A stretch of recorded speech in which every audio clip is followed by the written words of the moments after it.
홍영훈이라고 합니다. 오늘 뭐 이런 뜻깊은 자리 마련해 주셔서 고맙습니다. 오늘 제가 할 강의는요. 뭐 소개를 했으니까 그냥 이 정도로 해서 그냥 인사로 넘어가도록 하겠습니다. 오늘 강의 순서는요. 챗GPT의 이해, 그다음에 프롬프트 실습 부분인데 실제로 실습을 하는 거 일종의 사례 같은 거죠. 그러니까 일반 업무에서 쓰는 이제 그 프롬프트, 그다음에 세 번째는 이제 프롬프트 실습의 이제 개발자용 이제 프롬프트. 그리고 나서 이제 Q&A를 이제 크게 진행할 예정입니다. 그러면은 넘어가겠습니다. 첫 챕터로 이제 챗GPT 2에서부터 설명을 드리도록 하겠습니다. 아, 뭐 순서는 뭐 읽어보시면 되니까 넘어가도록 하겠습니다. 지금 오늘 이 자리에 오신 분들이 챗GPT를 얼마나 많이 그래도 개발자니까 많이 이해하실 것 같은데, 그래도 개념적인 거를 조금 모르시는 분들이 혹시 있을까 봐 설명을 좀 드리면요. 일단 GPT 같은 경우에는 제너레이티브 프리트레인드 트랜스포머의 약자인데요. 뭐 생성형 인공지능이고 사전에 뭐 엄청나게 학습이 많이 됐다 그런 뜻이고, 트랜스포머가 좀 어려운 개념이긴 합니다. 트랜스포머는 이제 구글에서 발표한 내용인데요. 이거는 문장 속의 단어와 단어 사이의 거리를, 그러니까 벡터 값을 이제 구하는 그런 방식이고요. 이 아키텍처가 왜 중요하냐면 어떤 주제에 대해서 가장 근접한 내용을 추출하는 데서 굉장히 탁월한 그 역할을 하기 때문에 그렇습니다. 그래서 NLM 지금 챗GPT 같은 이제 NLM 같은 경우에는 이 트랜스포머를 통해서 우리가 질문이라고 생각했던 프롬프트에 대해서 답변을 해주는데, 그 내용이 이제 우리가 원하는 내용, 그러니까 우리가 원하는 내용에 가장 근접하게 그 제출이 될 수 있는 그런 게 이제 이 트랜스포머 아키텍처 때문에 가능한 겁니다. 그리고 챗GPT는 사람과의 자연스러운 대화를 모방하는 데 목적이 있습니다. 완벽한 응답을 하는 것이 아니라는 건 뭐 잘 아실 거라고 봅니다.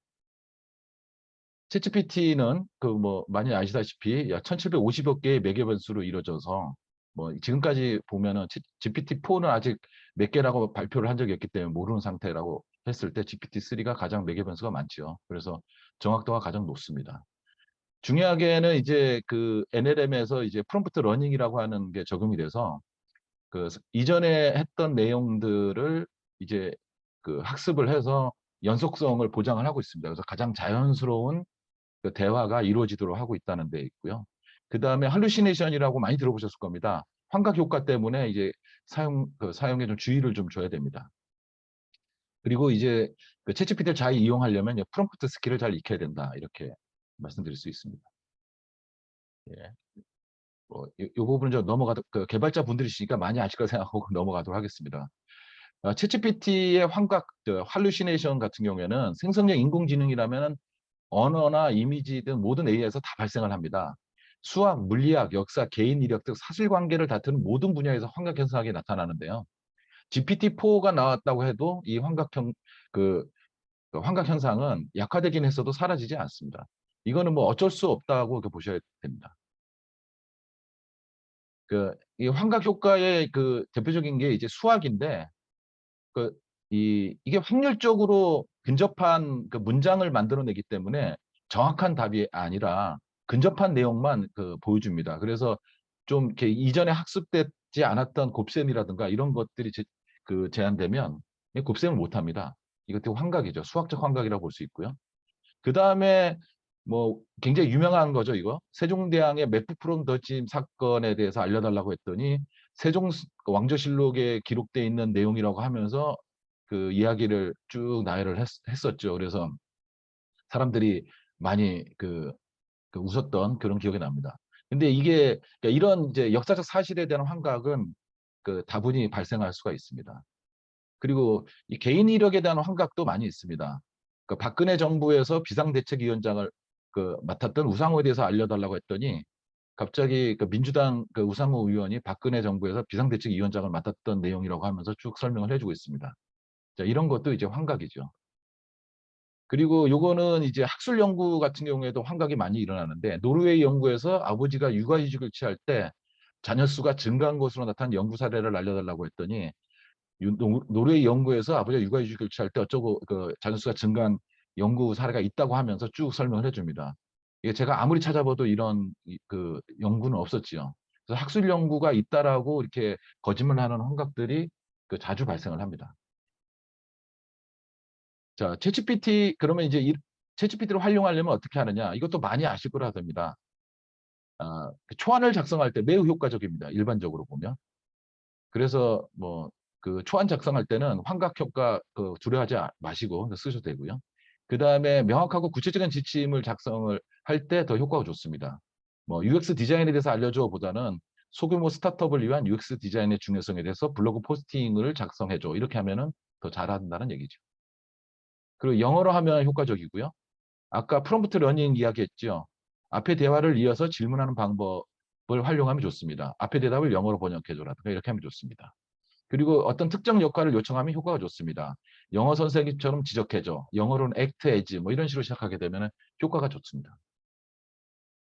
답변 형식을 지정할 때 지정해서 활용하면 좋습니다. 이메일 형식으로 표현해달라든가 페이스북 포스팅용 문구로 만들어달라든가 이렇게 하면 좋습니다.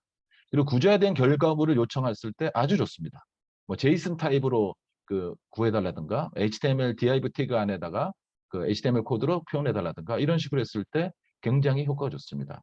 그리고 구분 기호를 사용해서 입력의 내용을 명확하게 표시하면 좋습니다. 그래서 뭐 백틱이라든가 쌍따옴표라든가 꺽쇠 뭐 이런 것들을 많이 활용하시면 좋습니다.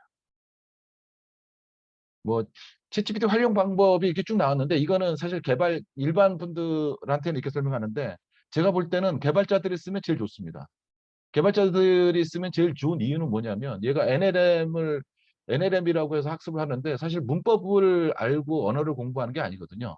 얘는 있는 문서 가지고 그냥 거기서 패턴을 추출해서 언어를 공부한 겁니다. 영어도 한국어도 다 그런 식으로 공부를 했는데 프로그램 언어 같은 경우에는 그 사람이 만든 언어다 보니까 굉장히 규칙이 정확도가 높습니다. 복잡도가 낮죠. 일반 인간 언어에 비해서는.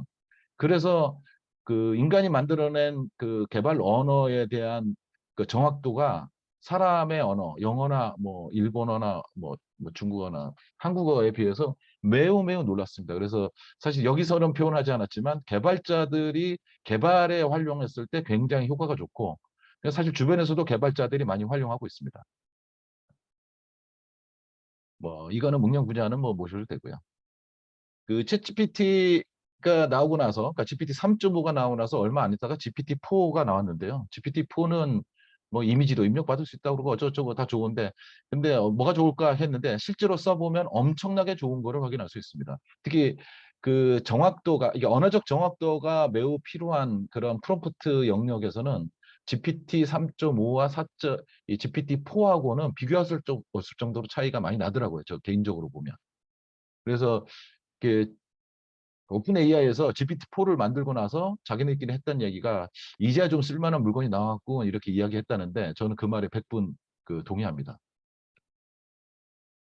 그 GPT-4도 쓰려면 그렇지만 그 챗GPT의 중요한 기능들을 보면은 유료로 쓰는 게 좋습니다.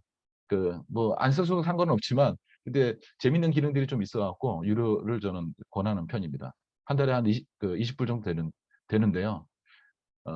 지금 새로운 서비스들을 이렇게 베타 서비스 형태로 많이 나가고 있는데 예전에 빙 검색을 연동하는 것도 한번 했었고요. 그러니까 빙챗 말고 챗GPT 내에서 빙과 연동하는 그 채팅도 한번 선보인 적이 있었는데 그것도 재밌더라고요. 그것도 있고 챗GPT 플러그인도 있고요. 최근에는 코드 인터프리터 모델이라고 하는 것도 챗GPT 플러스에 탑재되어 있습니다. 지금 이게 챗GPT 유료를 안 쓰시는 분들을 위해서 한번 화면을 보여드리는데요. 지금 보면은 저 위에 보면 디폴트라고 되어 있는 게 GPT-4를 그냥 쓰시는 거고요. 그리고 코드 인터프리터라고 되어 있는 베타 딱지가 붙어 있죠. 저게 이제 이번에 얼마 전에 발표했던 코드 인터프리터 모델이라고 하는 거를 쓰는 겁니다. 그리고 플러그인을 쓸 수 있도록 되어 있는 거죠. 저 중에서 하나를 선택해서 들어가는 겁니다. 그래서 저 중에 하나만 쓸 수 있습니다. 챗GPT 플러그인에서 소개를 드리겠습니다. 그 챗GPT 플러그인을 따로 좀 이렇게 중요하게 좀 소개를 하는 게 뭐냐면 우리가 플러그인이라는 거는 개발자분들이 다 아실 거라고 생각을 합니다. 그래서 뭐 플러그인은 소개는 안 할 텐데요. 우리는 지금까지 구글이 지배했던 그 인터넷 세계에서 살고 있었습니다. 근데 챗GPT 같은 이런 NLM의 시대에서는 새로운 그 강자들이 어떻게 드러날까를 보게 되면 어, 그 구글의 검색에 노출이 잘 되는 사이트가 그전에는 돈을 많이 벌었습니다. 손쉽게 얘기하면. 그래서 그 이 구글의 그 구글이라고 하는 생태계에서 구글 검색에 잘 걸리게 하는 것이 굉장히 중요했고, 그래서 SEO 같은 이야기들이 것들이 굉장히 중요했었던 거죠. 근데 챗GPT가 지배하는 세상에서는 뭐가 될까? 플러그인은 챗GPT와 그 서드 파티가 합쳐져서 어떤 결과물을 내는 건데, 그러면 그 플러그인을 어떤 걸 사용하느냐에 따라서 이 시장의 판도가 달라질 수가 있습니다. 그래서 예전에는 뭐 지금은 이제 베타 서비스이기 때문에 유료에서만 쓸 수 있지만 뭐 앞으로는 아마 플러그인도 아마 무료에서 쓰지 않을까 생각을 합니다만은, 그렇게 됐었을 때 그 강력한 플러그인을 갖고 있는 기업과 그렇지 못하는 기업이 경쟁 관계에서 분명히 차이를 보이지 않을까, 저는 그렇게 생각을 하고 있습니다. 그래서 이 플러그인은 뭐 사용도 해봐야 되겠지만 이런 생태계가 어떤 식으로 발전할 것인지에 대해서 우리가 좀 주의 깊게 볼 필요가 있어서 플러그인을 좀 이렇게 소개를 하고 있습니다. 이게 제가 이걸 조사했을 때 3월부터 시작했는데 한 달 전에 조사를 했을 때는 500개 정도까지 늘었거든요. 지금 한 700개 정도 된다는 또 얘기가 있더라고요. 그래서 엄청나게 빠르게 좀 증가를 하고 있습니다. 지금 챗GPT의 플러그인들이 뭐 이렇게 지금 이런 것들이 있습니다. 이 보시면 인기 플러그인들이 보면 익스피디아 같은 여행 계획을 하는 것도 있고, 그다음에 뭐 시장 실시간 시장 데이터도 있고, 식료품 주문하는 것도 있고, 뭐 이렇게 쭉 있습니다. 제가 한번 써봤습니다. 그 플러그인을 어떻게 쓰면 좋은가 해서 이렇게 해봤더니 이게 익스피디아를 쓴 겁니다. 제주도 여행을 하려고 하는데 계획 짜줘 했더니 계획을 쭉 짜줍니다. 근데 익스피디아도 하다 보니까 이제 주로 숙박업소를 위주로 하더라고요. 비싼데. 그래서 좀 저가로 안내해줘 했더니 익스피디아로, 여기 보시면 익스피디아로 가서 내용을 가져와서 이 내용을 출력해 줍니다. 이건 익스피디아 데이터로, 그러니까 DB에서 가지고 오는 거기 때문에 이 내용은 할루시네이션이 없습니다. 근거가 있는 것들입니다. 그리고 이거는 이제 SQL PDF라고 하는 건데, PDF 파일을 올리게 되면 그 내용을 검색할 수 있는 플러그인입니다. 그래서 이 내용 뭐 보시면은 올린 다음에 뭐 이것저것 물어볼 수가 있습니다. 그 다음에 이게 또 재밌는 기능인데요. 플러그인은 총 3개까지 한꺼번에 쓸 수가 있는데 그 플러그인끼리 협력이 가능합니다. 지금 여기 보면은 클리니컬 트라이얼, 그러니까 이 임상시험에 관련된 그 외국 사이트가 있는데, 그 사이트에서 임상시험 정보를 읽어다가 임상시험 디자인을 다이어그램으로 표현해줘라고 했습니다. 그러면은 이제 거기에 보면 클리니컬 트라이얼 레이더라고 하는 그런 플러그인과 그 다음에 쇼미 다이어그램이라고 하는 플러그인인데, 이 두 가지 플러그인은 서로 전혀 관계없는 회사에서 만든 겁니다.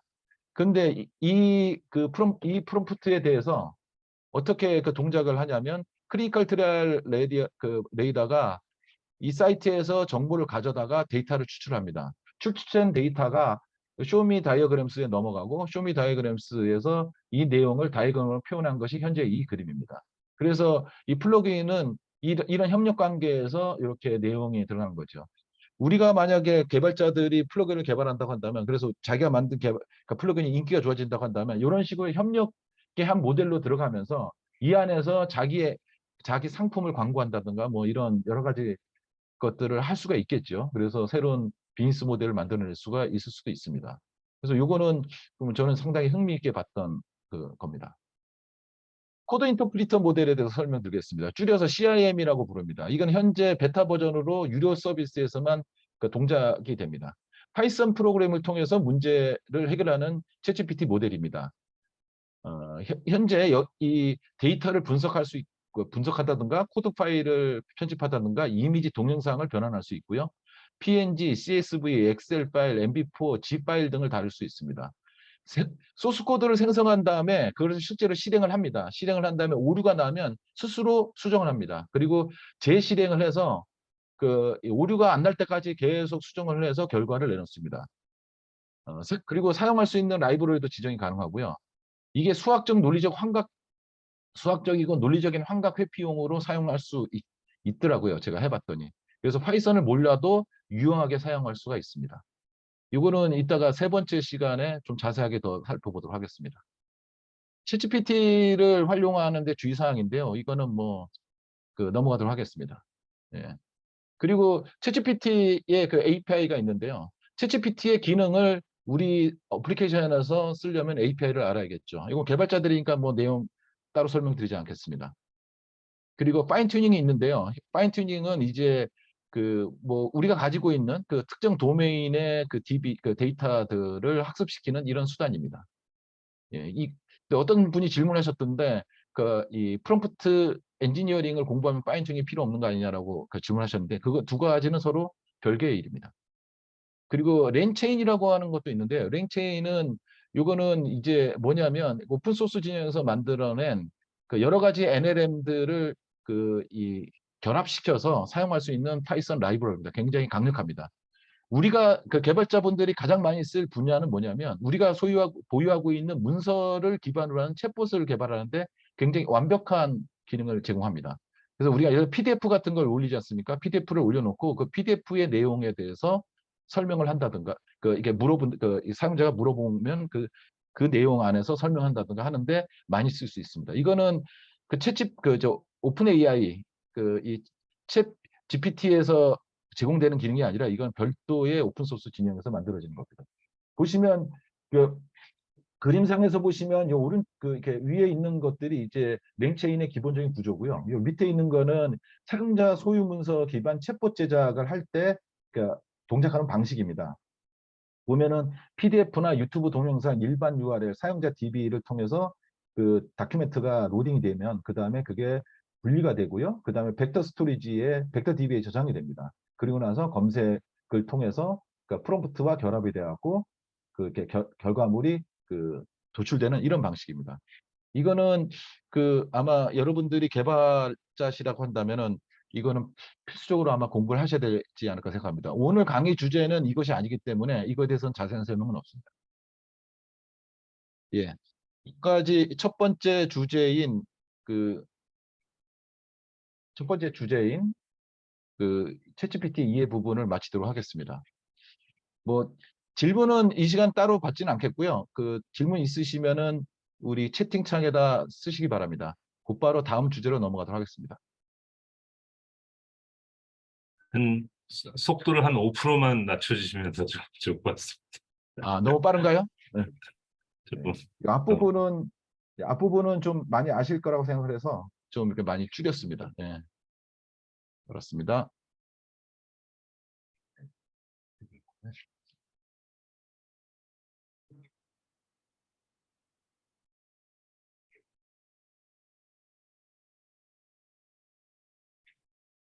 예. 그 다음에 이제 그 프롬프트 실습 일반 부분에 해당되겠습니다. 이거 일반 업무에서 필요한 그 프롬프트. 그러니까 프롬프트에 대한 기본 개념을 설명하시는 거라고 보시면 되겠습니다. 자, 순서는 텍스트 요약, 정보 추출, 뭐 지시 구체성 뭐 쭉 이게 진행이 됩니다. 보시면 그 일단은 이게 그 챗GPT가 제일 좋은 게 텍스트를 요약하는 겁니다. 텍스트를 요약하는 거를 굉장히 잘합니다. 이 보시면은 이제 항생제는 박테리아 감염을 치료하는데 어쩌고 저쩌고 쭉 이렇게 문장이 되어 있는데 이 내용을 한 문장으로 설명하세요. 이렇게 하게 되면 저렇게 한 문장으로 쭉 만들어집니다. 그리고 뭐 한 문장 사실 요약만 하는 건 아닙니다. 이렇게 이게 좀 숫자를 늘려달라고 하면 좀 늘려주기도 하고 그렇습니다. 그다음에 정보를 추출할 수 있는데요. 이게 우리가 자연어 생성만 NLM이 자연어 상성만 한다고 생각하지만 사실은 분류하고 정보 추출 같은 것이 굉장히 효과적입니다. 자, 여기서 보면은 다음 문장에서 언급한 대규모 원의 모델 제품 무엇인가라고 하면서 연구 논문의 저자, 기여, 진술 및 감사의 글에는 저자 어쩌고저쩌고 쭉 있지요. 근데 이 내용에 잘 보시면은 사실은 대규모 NLM 제품이라고 하는 단어가 정확하게는 나와 있지 않습니다. 나와 있지 않은데 근데 문장에서 대규모 언어 모델 제품 무엇인가요? 이렇게 질문했는데 챗GPT라고 이렇게 정확하게 집어냅니다. 정보를 추출하는 게 유추해서 정보를 추출한다는 그런 얘기입니다. 그리고 이제 모델이 우리 챗GPT가 특정 답변에 응답하도록 하는 가장 좋은 방법이 이제 프롬프트 형식을 개선하는 거거든요. 그러니까 프롬프트에서 이제 지시사항이라든가 컨텍스트, 입력 및 출력 지표를 결합해서 더 나은 결과를 얻을 수가 있습니다. 지시가 구체적일수록 더 나은 결과를 얻을 수가 있습니다. 여기 보면은 아래 문장에 기반해서 질문에 답하세요. 답변은 짧게 작성하세요. 답변이 확실치 않은 경우 답변이 확실치 않음으로 응답하세요. 이렇게 돼 있는데요. 그래서 이 문장이 보면 저도 어디서 주워온 문장이기 때문에 뜻은 잘 이해가 안 되는데 이게 워낙 저쪽 제약회사 쪽 이야기라서 뭐 태플리 주막 기원의 뉴저지 어쩌고저쩌고 이렇게 했는데 OKT3라 불리는 초기 버전의 항체를 생성했습니다. 그래서 원래 생제에서 추출한 이 분자에 어쩌고 하면서 쭉 설명이 돼 있죠. 자, 그런데 이게 보면은 OKT3는 원래 어디에서 유래했나요? 라고 했을 때 이 답변이 생제에서 유래했습니다. 라고 답변이 나옵니다. 여기 보시면 답변이 확실하지 않은 경우 답변이 확실치 않음으로 응답하세요. 이런 것이 상당히 좀 중요합니다. 이게 없으면요. 얘는 그 할루시네이션 때문에 답변을 하라고 그러면 무조건 답변을 합니다. 무조건 답변을 하기 때문에 답이 없다라고 얘기를 하지 않을 수 있다는 거죠. 그래서 답이 확실하지 않은 경우에는 답이 확실하지 않다라고 응답해라 라고 이렇게 꼭 구체적으로 지적을 해주시는 게 좋습니다. 그래야지 얘가 이제 그 답변을 제대로 해줍니다.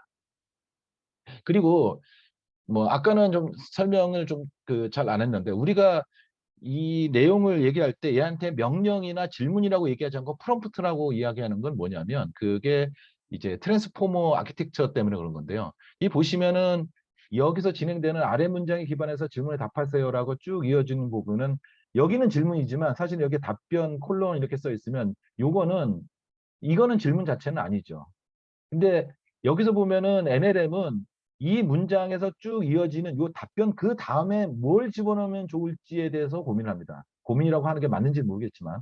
그래서 이거를 질문이나 명령이라고 얘기하지 않고 프롬프트라고 하는 거고요. 저기에 그러니까 올 만한 확률이 높은 그런 그 문장을 만들어내는 것이 NLM입니다. 그다음 죄송합니다. 텍스트 분류로 넘어가 보겠습니다. 이 텍스트 분류가 상당히 좀 재미있는 건데요. 요게 텍스트 분류가 자 보시면 그 프롬프트를 한번 보겠습니다. 다음 리뷰 작성자가 표현하고 있는 감정 목록을 식별하라. 목록에는 5개 이하의 항목을 포함시켜라. 쉼표로 구분된 단어 목록으로 답안의 형식을 지정한다. 이렇게 표현됐습니다. 자, 이렇게 하게 되면 어떻게 되냐면요. 그러니까 리뷰를 읽어보겠습니다. 침실을 위한 멋진 램프가 필요했는데 이 램프는 추가 수납 공간이 있고 가격대가 너무 높지 않았어요. 빠르게 받았습니다. 배송 중에 램프 줄이 끊어졌는데 배송 중 줄이 어쩌고 보내주었습니다. 하면서 쭉 그래서 룸이라는 회사는 고객과 제품에 대해서 신경 쓰는 회사 같아요라고 리뷰를 썼습니다. 여기서 그 요청한 내용은 뭐냐면 작성자가 표현하고 있는 감정 목록을 식별하라고 했어요. 그래서 이 문장 속에서 있는 감정을 추출합니다. 감정 목록. 그래서 콤마로 구별하라고 했더니 콤마로 구별했습니다. 만족, 신뢰, 감사, 긍정, 그러니까 불편이라고 하는 5가지의 감정을 추출했습니다. 이 내용에는 이 감정에 해당되는 표현이 전혀 없는데도 불구하고 NLM은 이렇게 추출이 가능합니다. 이게 굉장히 좀 중요한데요. 이전에는 어떤 인터뷰를 하거나 이랬을 때 또 설문조사를 했을 때 대부분 사지선당, 오지선당을 했습니다. 그래야지 통계가 잡혔었는데 이제는 그냥 문장으로 받아도 됩니다. 말로 받으면 뭐 클로바 노트 같은 거에서 받아갖고 문장을 추출 안 하고 문장에서 추출하는 것들을 이렇게 감정 목록을 추출해서 우리가 통계를 잡아낼 수가 있게 된 거죠. 이게 좀 그래서 이게 상당히 좀 놀라운 그 기능이지 않을까 생각을 합니다. 자, 그리고 그 다음에 이제 계속 이어지는 그 프롬프트를 보겠습니다. 위 리뷰 작성자의 감정은 중립, 긍정, 부정지 무엇인가 라고 했어요. 이 전체적으로. 그랬을 때 이 리뷰 작성자의 감정은 긍정입니다. 이렇게 나왔습니다. 자, 어떤 리뷰들이 있었을 때 우리 제품에 대해서 긍정인지 부정인지 이거 굉장히 중요하죠. 그래서 그러니까 긍정인 문장들만 따로 뽑고 부정인 문장들만 따로 뽑고 중립인 문장을 따로 뽑아서 관리한다고 한다면 매우 유효할 수 있습니다. 이게 이제 이 텍스트 분류를 사용하는 방법이죠. 또 텍스트 분류 방법의 예를 들어보겠습니다. 위, 위 리뷰 작성자의 감정의 긍정과 부정 요인을 분류하라 이렇게 했습니다. 그래서 감정의 긍정 요인과 부정 요인을 분류하라고 했습니다. 그랬더니 긍정 요인은 저 문장 속에서 추가 수납 공간이 있고 가격대가 너무 높지 않고 빠른 배송, 회사에서 기꺼이 새 제품을 보내죠 하면서 긍정적인 문장들을 쭉 뽑아냈습니다. 그 부정 요인을 뽑으라고 했던 부분에서는 두 가지를 뽑았죠. 배송 중 뇌푸질이 끊어지고 누락된 부품이 있다.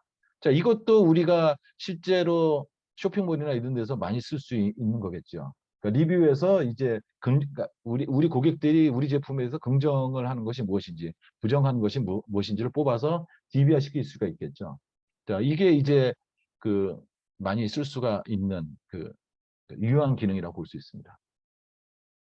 자, 역할 프롬프트. 우리가 이 NLM은 역할을 부여했을 때 더 정확도가 높다고 합니다. 그래서 그거를 이제 역할 프롬프트라고 하는데요. 예를 들어 보겠습니다. 그 다음은 AI 연구 도우미와의 대화이다. 도우미의 어조는 기술적이 과학적이다라고 하면서 역할을 AI 연구 도우미라고 이렇게 규정을 했습니다. 그러면서 이제 샘플을 들어줍니다. 인간, 안녕, 넌 누구냐? 안녕하세요. 저는 AI 연구 도우미입니다. 무엇을 도와드릴까요? 블랙홀 생성에 대해서 알려줘. 했더니 쭉 이렇게 블랙홀 생성에 대해서 이렇게 알려줬습니다. 그리고 나서 다음은 AI 연구 도우미와의 대화인데 이번에는 답변을 초등학생도 쉽게 이해할 수 있는 수준으로 해다오. 이렇게 했어요. 똑같은 그 지문인데 그 다음에 답변이 좀 달라졌죠. 이게 초등학생도 쉽게 이해할 수 있는 수준으로 줄어든 건지는 모르겠지만 어쨌든 이렇게 답변을 달리 해줍니다. 이런 게 있고요. 그 다음에 또 이런 것도 가능합니다. 너는 지금부터 직원 채용 면접관이고 나는 직업 취업 지원생이야. 나에게 면접관으로서 질문을 하고 나의 대답을 기다려. 내가 희망하는 업무는 자바 개발자. 지금부터 시작. 이렇게 했어요. 그랬더니 이제 그 챗GPT가 자기가 면접관이 돼서 안녕하세요. 저는 지금부터 당신의 면접을 진행할 면접관입니다 하면서 그 면접관인 것처럼 하면서 시뮬레이션을 해줍니다. 그래서 뭐 자바 개발자로서의 경험과 역량에 대해서 자세히 소개해 주세요 하면서 당신의 대답을 기다립니다. 했습니다. 그래서 제가 이제 썼습니다. 나는 자바 개발자로서 10년을 근무했고 백엔드 프로그램을 주로 개발했습니다. 했으니까 면접관이 감사합니다. 10년 동안 자바 개발자로 근무하셨고 주로 백엔드 프로그램을 개발하셨다고 말씀하셨군요. 다음 질문으로 넘어가겠습니다. 하면서 쭉 이어집니다. 그러니까 요런 게 이제 그 역할 프롬프트의 대표적 사례로 볼 수가 있습니다. 그다음에 코드 생성. 뭐 코드 생성은 오늘의 가장 중요한 기능이죠. 이거 뭐 이후에 그 다음 시간에 자세하게 나올 겁니다. 어쨌든 코드 생성은 매우 뭐 이렇게 NLM의 활용의 그 가장 그 효과적인 부분으로 볼 수 있습니다. 여기서 자바스크립트로 이름을 묻고 안녕이라고 뭐 문자를 출력하는 코드를 작성해줘 했더니 이렇게 코드를 작성해 줬습니다.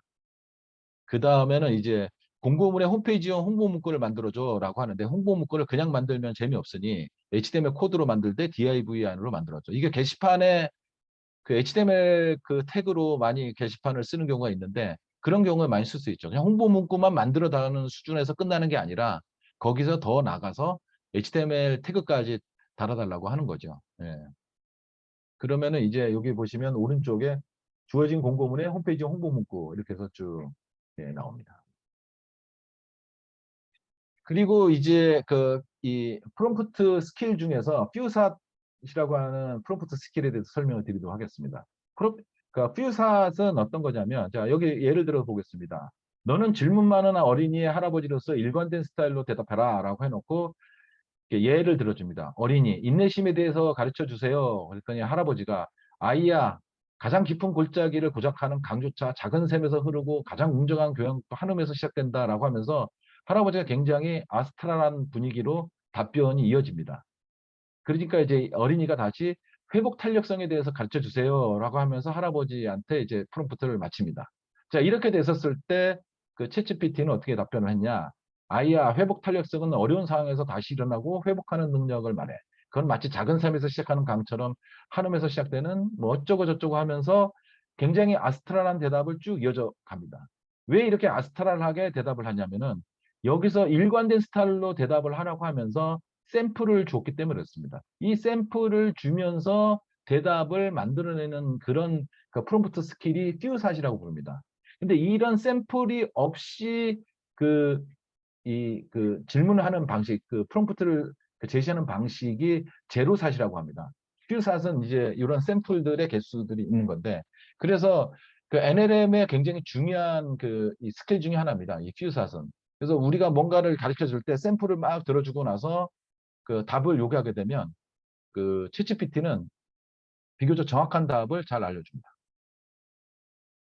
그리고 그 체인 오브 서트라고 하는 그 스킬인데요. 이게 NLM에서 굉장히 그 높은 수준의 스킬입니다. 이게 아까 퓨삿도 요 체인 오브 서트, 그러니까 이 그 생각의 사슬이라고 할 수 있겠죠. 생각의 사슬의 한 형태입니다. 이 보시면 자, 이거는 좀 이렇게 복잡하니까 좀 읽어보겠습니다. 숫자 그룹 내에 홀수들을 합산하면 짝수가 된다 하면서 4, 8, 9, 15 어쩌고 숫자를 제공했습니다.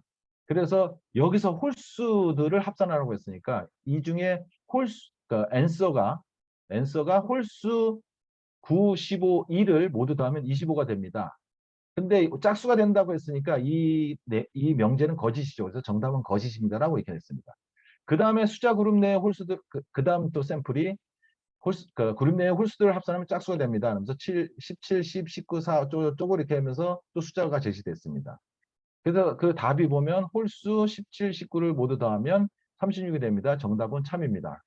합이 더하면 36이니까 정답은 참이 맞지요. 그래서 이렇게 되고 그 다음 것도 마찬가지로 쭉 했더니 정답은 참이 됩니다. 이렇게 해서 그 네 개 예를 들어서 이 규칙이 이제 전달이 됩니다. 그러면 이 방식을 통해서 NLM은 이그 학습이 된 상태에서 이 문장을 발견하는 거죠.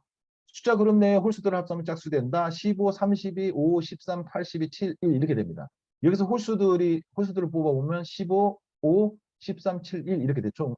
그 5가지가 이렇게 나오게 되겠죠. 이 5가지를 합산하면 해서 그 이 짝수가 되는지 홀수가 되는지를 봐야 되는 거죠. 그랬더니 아니다 다를까 NLM은 이렇게 15, 5, 13, 7, 1을 모두 합해서 41이 됐는데 40이니까 이 명제 짝수가 된다의 명제에 위반되기 때문에 거짓입니다라고 하는 답변을 합니다. 그러니까 이런 식으로 굉장히 좀 복잡한 유사한 사례들을 막 던져놓고 스스로 그 패턴을 찾아서 학습하는 방식이 이제 생각의 사실이라는 방식인데 이게 원래 그 NLM을 설계했던 이 인공지능 이 전문가들이 전혀 예측을 못했던 이런 상황입니다. 이게 일정한 숫자의 매개 변수들이 일정한 숫자가 높아지고 학습량이 어느 정도 도달하게 되면 저절로 등장하는 그런 그 능력이라고 그러더라고요. 그래서 우리가 요 부분도 우리가 고급 그 프롬프트 스킬을 구사하려고 한다면 이쪽 부분이 좀 더 그 고민을 좀 해야 된다고 생각을 합니다. 자, 뭐 소설 쓰는 거는 할루시네이션 때문에 얘가 원래 소설을 잘 씁니다. 소설 써달라고 그러면 진짜 기가 막히게 씁니다. 한국어보다는 영어로 써달라고 하면 진짜 더 기가 막힌다고 하더라고요. 자, 그리고 또 하나는 이제 이 프롬프트 컨텐츠 생성에 관련된 부분인데요. 우리가 아이고 잘못 먹었습니다. 이커머스 사이트에 대한 자주 묻는 질문 목록을 생성해줘라고 했더니 이렇게 쭉 이런 목록을 생성해줬습니다. 이게 어디서 많이 쓸까요? 우리가 사이트 같은 걸 개발을 할 때 실제로 그 FAQ 같은 거를 만들지 않습니까? 근데 FAQ를 어떤 걸 만들어야 될지 처음에 잘 모르죠. 그러면 동종업계의 FAQ를 그냥 갖다 쓰면 되는 건데 그 동종업계가 이거 뭐 얘가 다 학습을 해놨으니까 얘가 이제 그 질문 목록을 생성해달라 그러면 이렇게 쭉 생성을 해줍니다. 그럼 우리는 우리 사이트에 필요한 것만 여기다 쭉 적어 놓으면은 순식간에 FAQ가 나오겠죠. 예, 그렇습니다. 이렇게 그러니까 컨텐츠 생성에도 굉장히 놀라운 그 역할을 합니다. 자, 그 다음에 여러분들이 좀 재밌어 할 건데요. 대화 제어 프롬프트라고 하는 명령어입니다. 이거는 샵으로 시작되고요. 샵으로 시작되고 그 다음에 영문으로 돼 있고 콜론으로 끝나는 이런 형태의 명령어인데 이게 대화 제어 프롬프트라고 얘기를 합니다. 이거는 그 챗GPT에서는 공식적으로 지원한다고 한 적이 없습니다. 근데 실제로 이 명령어들이 그래서 이 명령어들이 어떻게 장독하는지와 사용자 입력과 AI 학습에 따라서 좀 달라질 수가 있습니다. 그래서 아주 그러니까 우리가 예측하는 대로 딱 안 될 수는 있는데 워낙 그 유명하게 많이 돌아다니고 있어갖고 되게 편리해서 사용자들이 많이 사용합니다. 대화제 프롬프트의 그 예를 들어보겠습니다. 샵 세팅을 하게 되면요. 이거는 대화의 배경을 설정할 수 있습니다. 그래서 샵 세팅 콜론 이렇게 해서 이렇게 우주선 내부 그러면 지금부터 대화하는 내용들은 우주선 내부에서 대화하는 것처럼 그 대화가 진행됩니다. 그러니까 챗GPT가 그것을 기반으로 해서 그 이야기를 한다는 얘기죠. 그다음에 샵 무드 하게 되면은 이거는 그 대화의 분위기를 설정할 수 있고요. 그다음에 샵 롤 하게 되면 AI의 역할을 설정할 수 있습니다. 그래서 샵 롤 한 다음에 의사 이렇게 하게 되면은 이제부터 얘는 의사처럼 그 답변을 합니다. 그리고 이와 유사한 게 있는데요. 그 샵 페르소나라는 게 있습니다. 이 샵 페르소나 하게 되면은 샵 페르소나 셜록 홈즈 그러면 얘가 셜록 홈즈가 돼서 대화를 합니다. 그리고 샵 페르소나는 이 굉장히 강력해서 이후에 샵 페르소나 리셋 명령을 통해서 리셋할 때까지 계속 지속이 됩니다. 그래서 이후의 대화가 이 페르소나에 기반해서 그 대답을 한다는 얘기입니다. 뭐 이모션 같은 경우에는 이제 AI의 감정 상태를 설정하고요. 액션 그러면 이제 AI의 특정 행동을 표현하도록 하고요. 로케이션 그러면 위치를 설정합니다. 샵 로케이션 뉴욕 그러면 지금이 마치 뉴욕인 것처럼 이렇게 대화가 지속될 수가 있습니다. 그리고 타임 그러면 대화의 시간대를 설정할 수 있습니다. 타임 그런 다음에 뭐 1950년대 이러면 50년대로 갈 수가 있는 거죠. 그래서 아까 로케이션에서 서울 이렇게 하고 타임을 50년대 그러면 50년대에 서울을 배경으로 해서 대화가 이어질 수 있죠. 뭐 장르 설정할 수 있고요. 그 다음에 토픽 하면은 이제 대화의 주제를 설정할 수 있고, 그 다음에 스타일 그러면은 이제 AI의 말투를 할 수 있습니다. 스타일 했을 때 건방지게 이렇게 하게 되면 되게 건방지게 답변을 해주겠죠. 그 다음에 템퍼러처라고 하면은 이거는 API를 쓰시게 되면 이거 설정하는 방법을 아시게 되는데, 이게 템퍼러처는 응답의 창의성을 조절합니다. 그래서 0에서부터 1 사이의 값을 입력을 할 수 있고요. 값이 높을수록 더 창의적이라고 합니다. 창의적이라는 얘기는 뭐냐면 거짓말을 더 많이 한다는 뜻이죠. 뭐 새로운 내용들을 알고 싶으면 더 창의성 높게 하는 거고, 좀 사실에 가까운 이야기를 듣고 싶다고 한다면 창의성을 낮게 주는 게 좋죠. 그다음에 타피라고 하는 거는 응답의 다양성을 조절하는 겁니다. 다양성은 매번 질문할 때마다 다른 답변이 나오는 게 이제 다양성에 해당되는 건데, 값이 낮을수록 더 일관되게 대답을 하고, 그러니까 1에 가까울수록 더 다양하게 답변을 하게 되겠습니다. 이걸 사용하게 되면 굉장히 편리하기도 하고요. 그 다음에 실제로 이 토큰의 양을 줄일 수가 있어 갖고 뭐 이렇게 여러 가지 면에서 좀 좋을 수 있습니다. 이거는 꼭 알고 좀 쓰시면 좋을 것 같습니다. 자, 대화 제어 프롬프트 명령에서 주의사항이 있습니다. 자, 명령어는 프롬프트 생성 전에 입력을 해야 됩니다. 즉, 첫 줄서부터 샵 어쩌고 저쩌고를 써야 됩니다. 중간에 쓰면 효과가 없고요. 그 다음에 명령어는 반드시 콜론과 함께 사용해야 합니다. 그리고 명령어는 한 줄에 하나씩만 입력을 해야 되고요. 명령어는 대소문자를 구별하지 않습니다. 그리고 이외에 저거 외에 다양한 명령어들이 있는데, 그거는 실제로 써보시면서 효과를 확인하셔야 됩니다. 롤과 페르소나가 비슷한데 차이가 있습니다. 롤은 역할을 수행하도록 요청하는 거고요. 그러니까 의사의 입장에 대해서 답변을 해줘라는 게 그러니까 롤 의사가 되는 거고요. 페르소나를 하게 되면 아예 인격이 바뀌는 겁니다. 그러니까 인격이 그 인격체로 이제 인격체가 되도록 이렇게 요청하는 겁니다. 그거는 롤을 쓰셔도 되고 페르소나를 쓸 수도 있습니다. 예. 자, 요까지가 일반용 프롬프트입니다. 마치고요. 그다음 다음으로 넘어가도록 하겠습니다.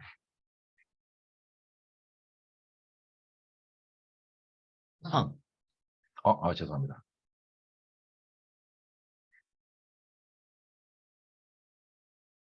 자, 개발자용으로 넘어가도록 하겠습니다. 지금 제가 20분씩 하고 이 나머지를 이걸로 이렇게 하려고 했는데 시간을 제가 굉장히 잘 지키고 있습니다. 자, 개발자용 프롬프트. 일단은 보시면 총 16가지의 그다음 CIM 코드 인터프리터 모델용 프롬프트까지 해서 저거는 좀 양이 좀 많아서 17개라고 볼 수는 없고요. 어쨌든 총 16가지 정도로 이렇게 설명을 드리도록 하겠습니다. 맨 처음에 보실 거는 우리가 소스코드 생성입니다. 이거는 소스코드 생성 진짜 잘해줍니다. 보시면 리액트를 이용한 디지털식의 소스코드를 TS 기반으로 작성해줘 이렇게 하게 되면 이렇게 작성을 해줍니다. 자, 보시면은 뭐 TSX로 해서 쭉 하는데 요거 만들어진 거 있지 않습니까? 요거 만들어진 거 지금 제가 실제로 돌려봤습니다. 근데 얘가 아주 정확하지는 않더라고요. 이게 좀 오류가 있어하고 약간 수정을 하긴 했습니다. 지금 리액트를 이렇게 어쨌든 그래서 해서 돌려봤더니 이렇게 그 리액트 디지털 클럭 돼갖고 이렇게 돌아갑니다. 이 소스 코드 만들어 주는 기능은 우리가 많이 쓸 수 있는 기능이라고 볼 수 있습니다. 자, 그 다음에 그 소스 코드 생성 두 번째 사례를 보도록 하겠습니다. 이거는 익스프레스를 이용한 그러니까 백엔드 시스템을 한번 그 API 서버를 한번 만들어 달라고 해본 겁니다. 현재 사용자의 프로필 정보를 가져오는 익스프레스 JS API를 작성해줘 이렇게 했습니다. 이 API는 몽고DB를 사용해야 된다라고 이렇게 했습니다. 그랬더니 그 답변이 이렇게 나왔습니다. 아래 코드는 app.js고 index.js 파일에 저장이 됩니다. 이렇게. 또는 index.js 파일에 저장이 됩니다라고 하면서 이렇게 쭉 나왔습니다. 쭉 보시면 몽고DB 커넥션하는 부분도 이렇게 나오고요. 여기서 이제 그 자기에게 맞게끔 쓰면 되겠죠. 그리고 몽고DB에서 그 유저네임, 뭐 이메일 어쩌고 그래서 필드를 더 추가하면 된다 이렇게 자세하게 설명도 나왔습니다.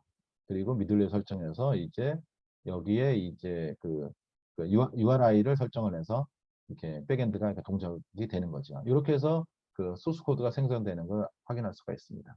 그래서 소스 코드 생성은 초기에 이제 개발을 할 때 뭐 그 이게 구조 잡고 이럴 때 뭐 이렇게 아주 기본적인 것들 이런 거 하기 좀 귀찮지 않습니까? 그래서 보통 많이 복사해 오는데 복사하는 것도 귀찮을 때 챗GPT한테 일단 맡겨놓고 거기서부터 시작하면 좋습니다. 자, 그리고 다음 소스 코드를 다음에 얘는 뭐냐면 소스 코드를 완성을 시켜줘 이런 거거든요. 소스 코드 완성인데요. 저기 보시면은 그 애니멀스라고 하는 어레이가 있습니다. 어레이에 뭐 개, 뭐 고양이, 새, 물고기 이렇게 돼 있습니다. 있으면서 그러니까 이거에 대해서 이제 스위치 문을 돌려서 케이스로 보면은 이제 도구인 경우에 이제 콘솔 로그아웃을 이렇게 찍게 했습니다. 그러고 나서 캣도 만들어야 되고 버드도 만들어야 되고 피쉬도 만들어야 되는데 귀찮죠. 이게 뭐 귀찮으니까 얘한테 소스 코드를 완성시켜줘라고 했더니 얘가 물론입니다. 그랬더니 하면서 이거를 이렇게 쭉 이렇게 만들어 줍니다. 그래서 요 안에 고양이도 이와 유사하게 고양이도 만들어주고 그 다음에 뭐 새도 만들어주고 이런 식으로 그 완성을 시켜줍니다. 그래서 이 나머지 부분을 이 같은 패턴으로 이렇게 그 완성시키기가 굉장히 좋죠. 안 그러면 우리가 사람이 이거 일일이 카피 앤 페이스트를 했어야겠죠. 그 다음에 코드 변환입니다. 이 코드 변환이 그 제가 볼 때 굉장히 강력한 건데요.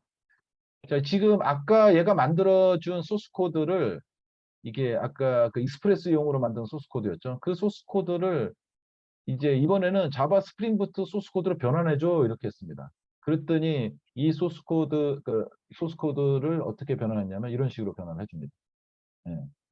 이렇게 해서 주어진 자바 스프링부트 코드를 변하는 예시입니다. 하면서 이렇게 스프링부트에서 쭉 이렇게 나오고 이렇게 쭉 나옵니다. 자, 근데 이렇게 실제로 이게 되느냐 이렇게 질문하실 분들이 있어갖고 제가 뭐 이렇게 그냥 설명만 하면 재미없으니까 한번 그 실제로 시연을 한번 해보겠습니다.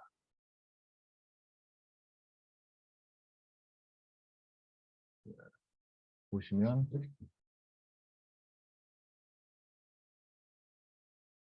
지금 저와 똑같은 놈을 시연 화면 좀 크게 해주세요. 예. 지금 화면이 제가 이게 이 너프 그 화면이 높은 해상도라 갖고 잘 화면 잘 안 나오실 것 같네요.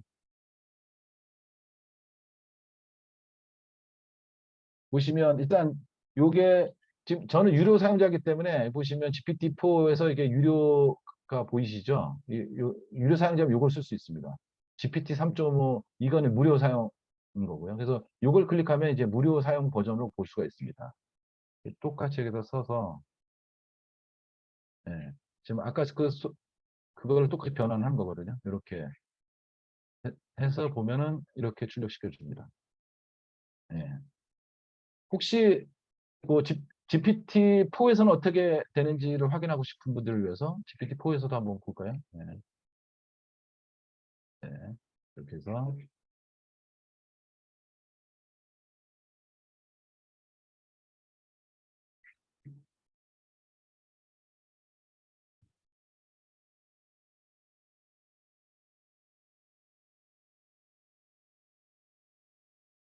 글씨가 너무 작아서 안 보이시지 않나요, 혹시? 안 보여요. 글씨가 너무 작아요. 그렇군요. 이게 그러면은 커맨드 시프트 플러스를 누르면 화면이 커질 텐데.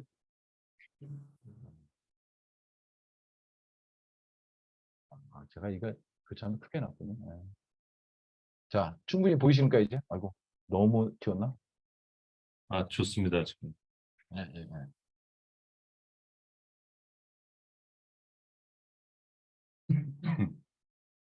그래서 폼 XML 파일 만드는 것도 만들어주고, 그 다음에 자바 소스 코드도 이렇게 만들어주고, 이렇게 있습니다. 그리고 어플리케이션 프로퍼티도 만들어주고.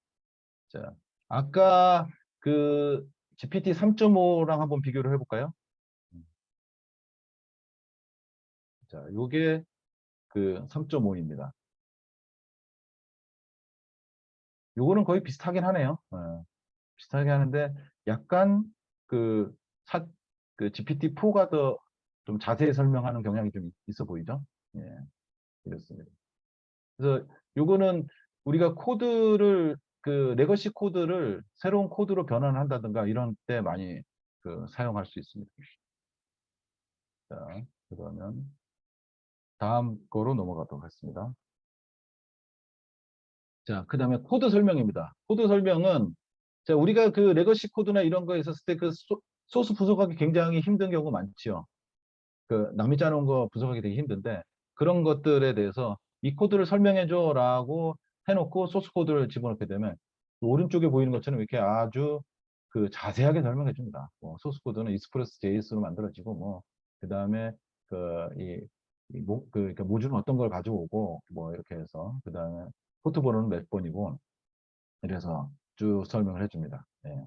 그러니까 요걸 보게 되면 아 소스 분석이 쉽게 되죠. 그래서 이해를 하기 쉽고요. 그 다음에 이 거꾸로 본인이 만든 소스를 이렇게 문서화 시킬 때 굉장히 유용할 수 있습니다. 만들어 놓고 그냥 이 챗GPT한테 그 문서 만들어 달라고 하고 이거 저장해 놓으면 이제 업무 인수인계 끝 이렇게 되는 거죠. 업무 인수인계가 굉장히 쉬워졌죠. 그 다음에 그러니까 요거는 제가 주석에 관련된 부분인데요. 이 주석도 사실 굉장히 편리합니다. 아까 문서화는 이게 아까의 설명은 별도의 설명을 하는 거라면 요거는 소스 코드 내에서 주석을 다는 겁니다. 그래서 보시면은 소스 코드의 표준 주석 스타일의 주석을 달아줘라고 이렇게 한 다음에 똑같은 내용을 집어넣습니다. 그랬더니 얘가 그 JS 독스 기반 스타일로 이렇게 만들어줍니다. JS 독스 스타일로 만들게 되면 이게 별도로 뽑아내서 뭐 워드 파일로 만든다든가 이런 것도 좀 쉽고요. 또 하나는 VS 코드 같은 뭐 이런 우리가 뭐 이클립스라든가 이런 쓰는 에디터들이 이렇게 그 표준 주석 스타일로 주석이 돼 있게 되면은 그러면은 함수 이름을 쭉 쓰는 경우에 함수 이름을 쓰게 되면 곧바로 온라인 헬프가 뜹니다. 그래서 파라메터가 뭐가 전달이 돼야 되고 뭐 어쩌고 하는 내용들이 자세히 설명이 나오기 때문에 굉장히 유용하거든요. 그래서 요거는 뭐 저랑 같이 일하는 개발자들한테 반드시 개발 끝나고 나서는 그 표준 주석을 다 달라고 그 지시를 해놓는데 그때 예전에는 이거 달기가 상당히 귀찮았어요. 상당히 귀찮았었는데 이제는 그 챗GPT가 있기 때문에 이거 못 단다 얘기를 할 수가 없어요. 이거 다는데 그 하나의 그 파일 다는데 뭐 10초도 안 걸리니까. 그래서 이게 다 달도록 지금 좀 해놓고 있고요. 그래서 이게 안 달리면은 챗GPT를 안 쓰는 사람으로 봐야 됩니다. 자, 문서하고요. 그 다음에 시스템 설계 및 아키텍처 이런 겁니다. 이것도 굉장히 유용한 거거든요. 자, 여기서 질문 보겠습니다. 아이고.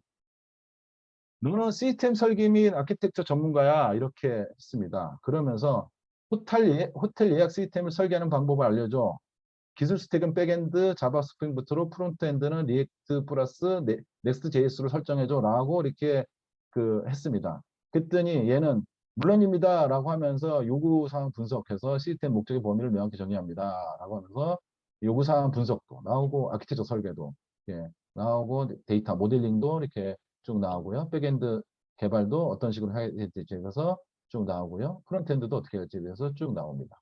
그리고 데이터베이스 연동 어떻게 해야 되는지, 결제 시스템 연동은 어떻게 되는지, 보안 및 인증에 대해서는 어떻게 할지, 성능 측은 어떻게 할지 이렇게 쭉 나오죠. 물론 이거는 실제로 개발되는 것 같고 다를 수가 있습니다. 근데 이렇게 만들어 놓고 우리는 여기다가 내용을 이제 변경하거나 수정하거나 뭐 채워 넣으면 되겠죠. 예.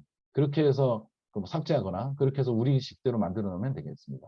이게 그래서 뭐 우리가 이런 문서 개발자들이 만들기 진짜 어려워하는데 개발자들에게는 이제는 뭐 논하는 그 작업이 됐죠. 요거와 연동해서도 쓸 수 있는 게 이겁니다. 자, 앞에 있었던 그 내용, 앞에 지금 그 시스템 아키텍처를 만들었던 그 내용을 가지고 내가 제시한 내용을 그 머메이드 플로우 차트를 통해서 UML로 만들어줘라고 했습니다. 그랬더니 이제 머메이드는 뭐 아시다시피 그 마크다운 그 형식의 그 문서로 이제 그 이런 다이어그램 같은 걸 만들어주는 그런 건데요. 그래서 머메이드 방식으로 이렇게 쭉 그 보여줍니다. 그러니까 이게 만들어주고 그 다음에 클래스 다이어그램도 이렇게 만들어줍니다. 이 만들어준 걸 요걸 갖다가 그 GitHub에 있는 뭐 리드미 MD라든가 그러니까 이런 데 복사를 해놓고 그 웹에서 보거나 아니면 VS 코드에 이제 머메드를 볼 수 있는 그런 이제 플러그인을 설치해서 보면 이렇게 나옵니다. 보시면 요 내용이 이렇게 그려진 거죠. 유저가 호텔 검색을 요청을 하게 되면 뭐 프론트엔드가 호텔 검색 API로 호출하고 백엔드가 이렇게 호텔 데이터를 조회해서 검색 결과 반응하고 이렇게 쭉 되고 객실 예약 요청하면 이렇게 돼서 진행되고 이렇게 됩니다. 이런 식으로 나오고 그 다음에 이제 클래스 다이어그램도 이렇게 표현해 줍니다. 그래서 뭐 앞에 있었던 그 시스템 그 아키텍처하고 이거하고 결합을 하게 되면 우리가 초기에 이제 개발 문서 작업하는데 상당히 도움이 될 수 있겠지. 자, 요것도 한번 그 실제로 그 예를 한번 써볼까요? 네. 이것도 그 3.5와 그 GPT-4를 비교하면서 한번 해보겠습니다. 자, 보시면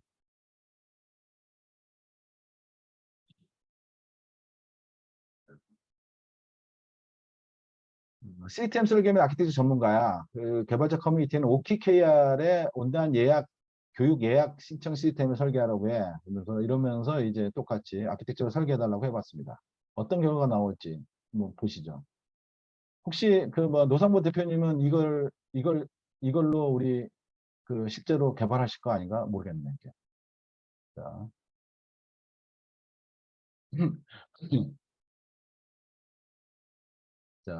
자, 물론 OKKR의 온라인 교육 예약 시스템의 아키텍처가 설계되었습니다. 아래는 해당 시스템의 간략한 아키텍처 설계입니다.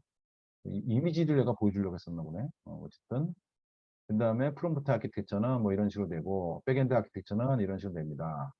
그 다음에, 몽고DB API 게이트웨이는 어떤 식으로 되고, 시스템으로 어떻게 되고, 쭉 이렇게 쭉 나옵니다. 그래서 추가 고려사항은 뭐 이렇게 얘기해서 이거 조정을 체크해야 됩니다라고 했죠. 뭐 굉장히 훌륭하죠. 이제 이거를 똑같이 그러면은 머메이드로 한번 확인을 해볼까요? 네.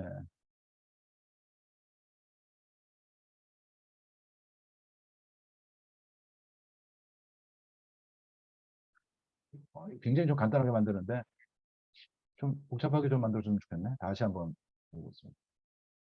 네. 좀 복잡해지 이쁘게 나오니까. 자, 이렇게 해서 머메이드 플로우 차트가 이렇게 만들어졌습니다. 요까지 하면 좀 재미가 없죠. 그래서 요거를 복사를 해서 머메이드를 볼 수 있는 사이트로 넘어가겠습니다.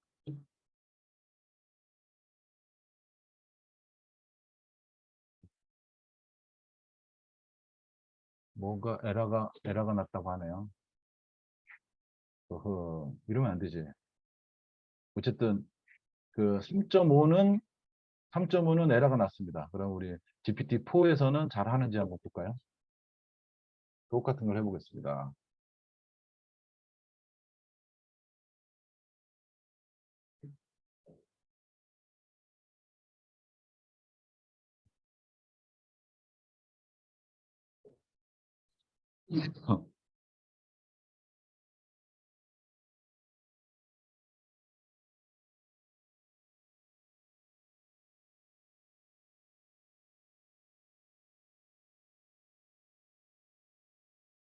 자, 유저 서비스, 포스 서비스, 부킹 서비스, 노티피케이션 서비스, 프론트엔드 서비스.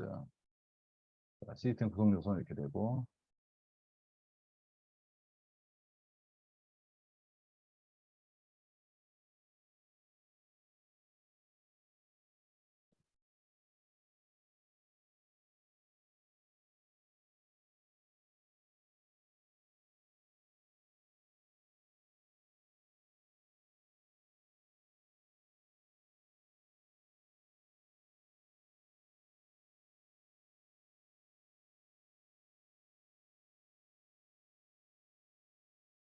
자, 이제 백엔드 나오고, 이제 프론트엔드 이렇게 나옵니다.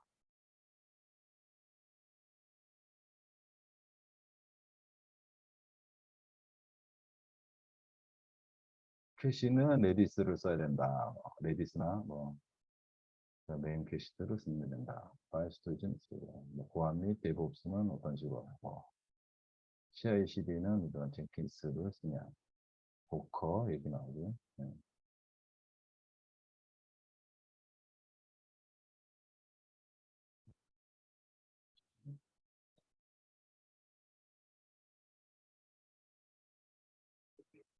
자, 우리 볼까요? 그런 다음에 UML을 만들어 달라고 하겠습니다.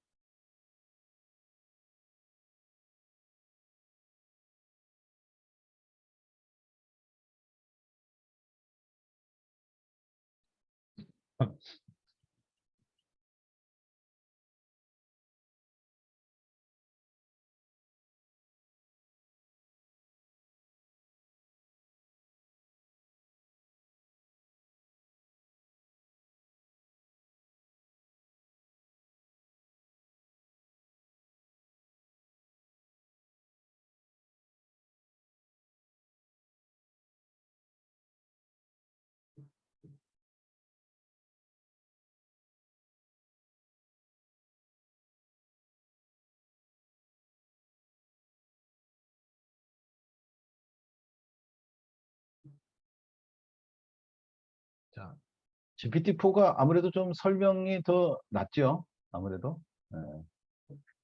자, 여기서 다시 머메이드 라이브 에디터로 와서 한번 저거를 입력해 보겠습니다.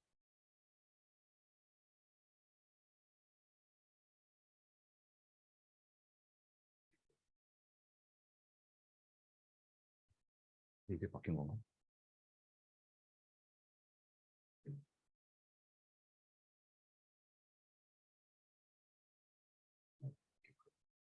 자, 지금 그 GPT-4가 만든 이 그 아키텍처가 이렇게 그 다이어그램 상에서 이렇게 표현이 됐습니다.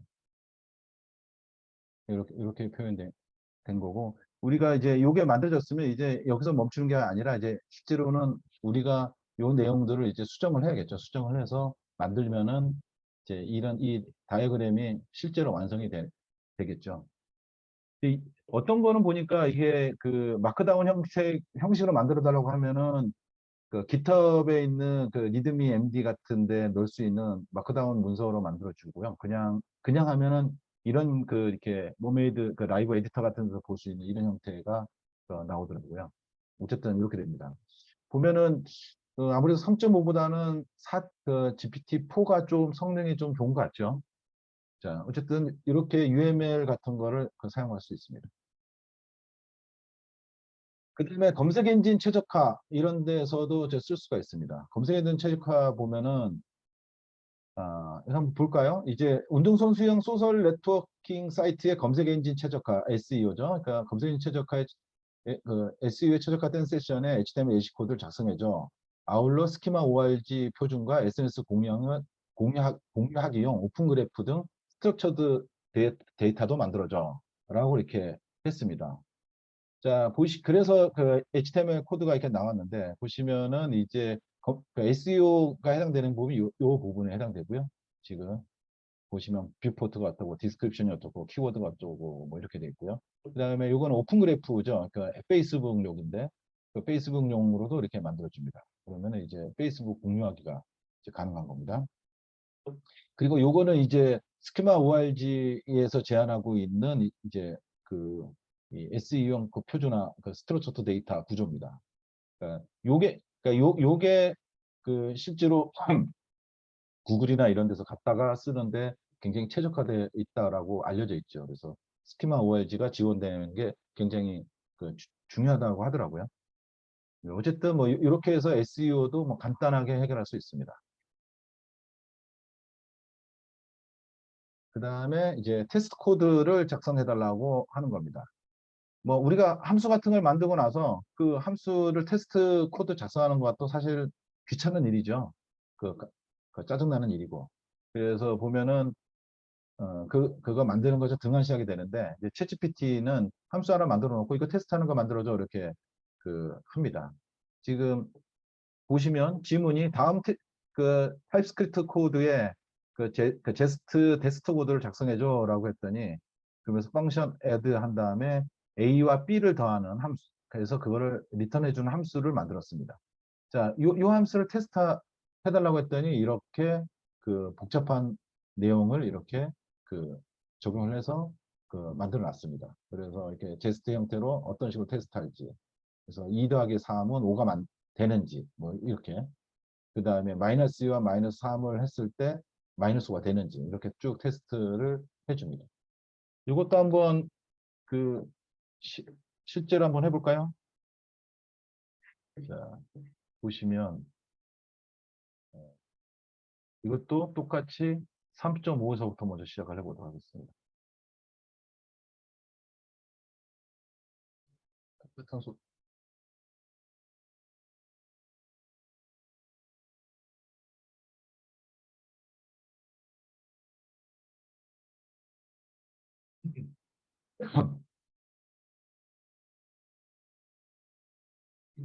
이건 뭐 순식간에 뭐 잘 나옵니다. 네. 그러면은 요거는 아까와는 똑같죠? 아까는 뭐 똑같은 이게 아까도 3.5로 제가 만들었었나 봅니다. 근데 3.5에서도 아주 훌륭하게 이렇게 내용이 나옵니다. 거의 GPT-4에서도 한번 해보겠습니다.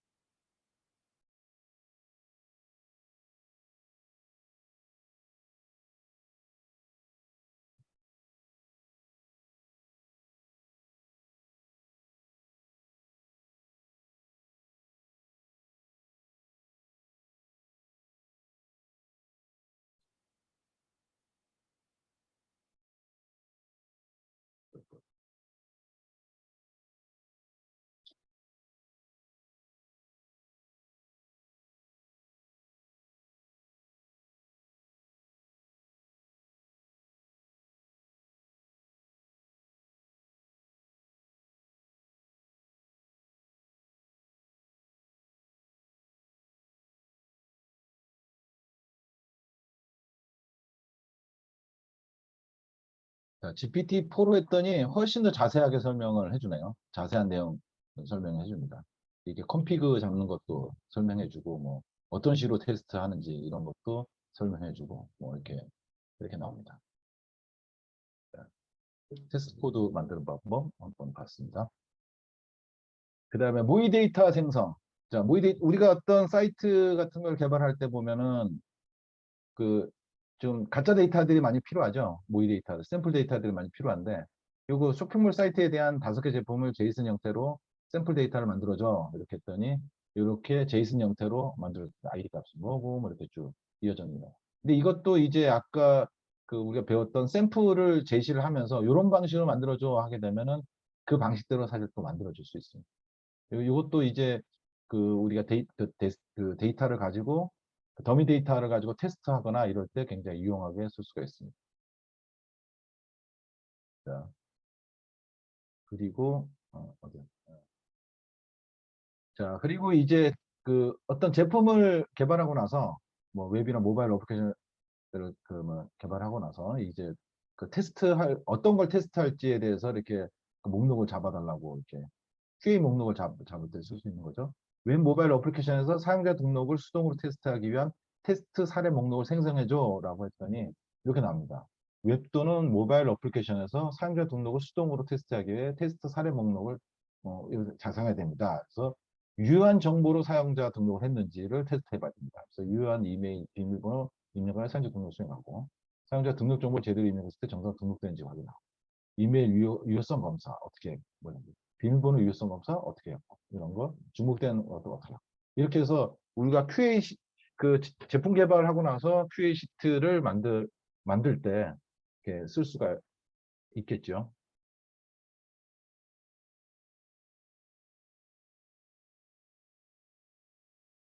그 다음에 테스트 목록. 그 다음에 이제 우리 백엔드 서버를 개발하시는 분들이 그 API 같은 걸 많이 API를 만들고 그 API에 대해서 그 수혜거를 많이 적용하는데 이건 수혜거를 챗GPT를 이용하면 수혜가 금방 적용이 가능합니다. 보시면은 자 다음 소스 코드에 수혜거를 적용시켜줘. 이거 아까 그 챗GPT가 만든 그 백엔드 소스 그겁니다. 그걸 수혜거를 적용시켜줘 했더니 다음과 같이 수익을 소스 코드에 통합합니다라고 하면서 이렇게 쭉 해서 만들어줍니다. 그래서 이걸 실제로 돌리면 이런 결과가 나옵니다. 이렇게 결과가 나와서 보시면 API 지금 원래 API가 여기 나와 있던 게 보시면 API 프로필 해서 유저네임을 쓰는 그런 이제 URI가 이런 식으로 구성이 되어 있는데 이게 이런 식으로 표현된 거죠. 그래서 이렇게 되고 트라이드 아웃 누르면은 여기에 유저네임을 써서 그 다음에 이렇게 익스큐트 시키게 되면 그 답변이 또 나오는 이런 게 나와지는 거죠. 그래서 수혜거를 적용하는 게 뭐 순식간에 사실 됩니다. 이거는 그 백엔드 소스가 그 백엔드 소스가 굉장히 길어도 얘는 잘 동작을 하더라고요. 실제로 해보면. 이거는 백엔드 개발자분들 많이 사용하시기 바랍니다. 그 다음에 개발하고 나서 코드 리뷰 많이 하시죠? 코드 리뷰도 해줍니다. 다음 코드에서 좋지 않은 코드나 보안상의 취약점이 있는지 검토해 개선 사항을 대안해줘 이렇게 합니다. 요거는 그 챗GPT가 만들어 준 건데 뭐 실제로 보안상의 허점이나 취약점이 있는지 한번 본인한테 한번 물어보겠습니다. 물어봤더니 주어진 코드에 대한 개선 사항 및 제안은 다음과 같습니다 하면서 이제 그 몽고DB 연결 설정과 모델 정의를 보면 주석이 해제되어 있지 않습니다. 주석 처리된 코드를 해제하면 실제로 연결이 되어 있습니다. 이런 경우에 주석 삭제하거나 더 좋은 방법 환경보수를 사용하여 연결하고 관리하십시오 라고 해서 제안을 해주고 있습니다.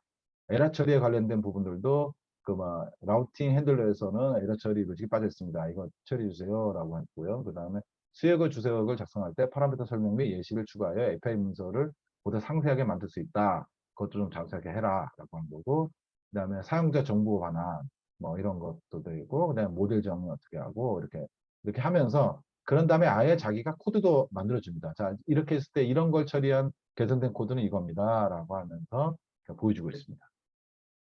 코드 리뷰도 이렇게 할 수 있고요. 그 다음에 코드 리팩터입니다. 소스 코드를 만들고 나서 이렇게 코드 오티마이제이션 같은 것도 해야 되지만 이제 모듈도 분리해야 되고 뭐 어쩌고 하는 이런 작업들이 좀 남아 있죠. 그래서 프로젝트 진행할 때야 뭐 급해서 뭐 후딱후딱 만들지만 마지막에 그거를 효율적으로 이제 구조화시키는 작업들이 있어야지 이제 기술 부채가 줄어드는데 뭐 그런 이제 모듈화 작업들이 사실 짜증나는 일이죠. 시간도 많이 걸리고, 그리고 실수할 가능성도 좀 높고. 그래서 멀쩡하게 잘 돌아가는 놈을 코드 오티마이제이션 했더니, 그리고 이제 구조 리팩토링 했더니, 잘 안 돌아가는 일도 벌어져서 잘 꺼리게 되는데, 뭐, 이거 하게 되면 그나마 좀 나을 수 있습니다. 지금 같은 소스를 가지고 리팩토링 해서 더 모듈화 해줘. 했더니, 이 하나의 파일을 무려 이렇게 5개로 이렇게 쪼개주고요. 그 다음에 그것에 이제 디렉토리 구조도 분리를 시켜줍니다. 이런 방식으로 하십시오라고 하면서 이렇게 쭉 제안합니다. 그래서 이렇게 app.js로 이거 메인을 분리해내고, 그 다음에 유저에 관련된 내용은 유저끼리 뽑아나가고, 그 다음에 이제 프로파일, 그러니까 이렇게 컨트롤러 쪽은 컨트롤 쪽으로 뽑고, 라우팅은 라우팅 테이블대로 뽑고, 그다음 수혜거 옵션 부분 옵션대로 뽑고, 이렇게 해서 서로 이제 다른 것들을 분리를 해서 대규모 프로젝트화 될 수 있는 기반을 이렇게 이 구조를 만들어주는 그런 거를 지금 진행을 했습니다. 이것도 우리가 많이 사용할 수 있습니다. 자, 그러면은 이것도 실제로 잘 되는지 한번 시연상에서 한번 볼까요? 예, 보겠습니다. 이것도 똑같이 3.5와 4에서 어떻게 동작하는지 한번 봅시다.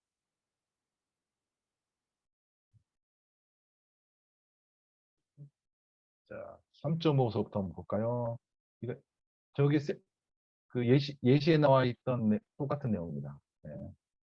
자, 보시면 소스 코드를 리피트를 더 모듈화 해줘라고 하니까 똑같은 내용 집어넣습니다. 예.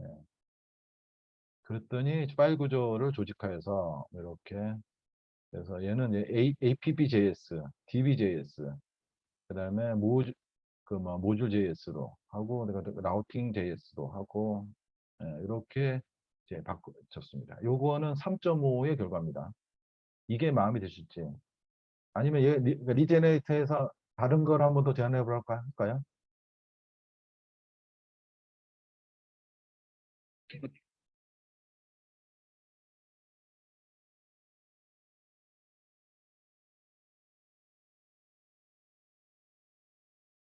서버 구성을 분리하고 라우터를 분리하고 데이터베이스 연결을 분리하는 이런 구조로 이렇게 분리했다고 합니다. 아까보다 더 안 좋은 것 같은데 저는. 자, 어쨌든 이렇습니다.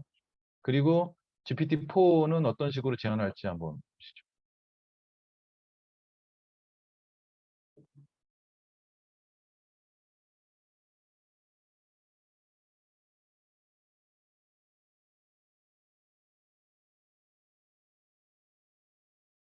자, 데이터베이스 연결하는 부분을 DBJS로 따로 뽑아주고 있고요.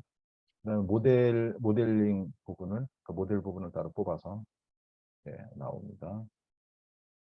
유저 JS로 해서 그다음에 API 라우팅, 라우치 폴더에 그 프로필 JS라고 해서 따로 뽑아서 그렇게 하고요. 서버 설정, 그러니까 그러니까 시스템 구동하는 JS는 이렇게 분리가 되고요.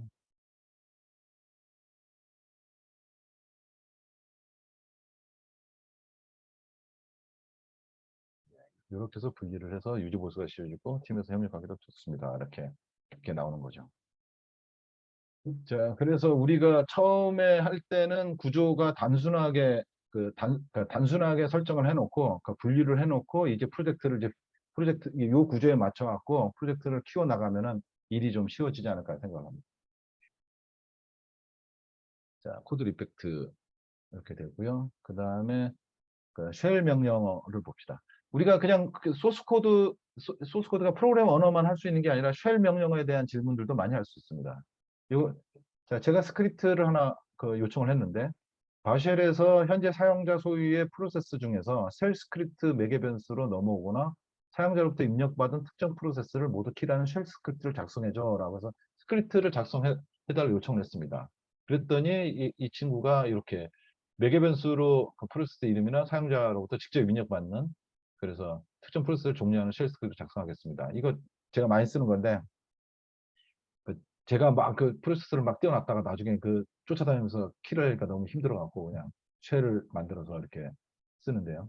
자, 이거 같은 경우에 보시면은 내용이 얘가 어떻게 하냐면은 일단은 쉘의 파라메타로 값을 요구하는데 없으면 이제 사용자로부터 직접 입력받습니다. 프로세스 이름을 직접 입력하세요라고 하면서 자바다 그러면 자바라고 쓰시면 되는 거죠.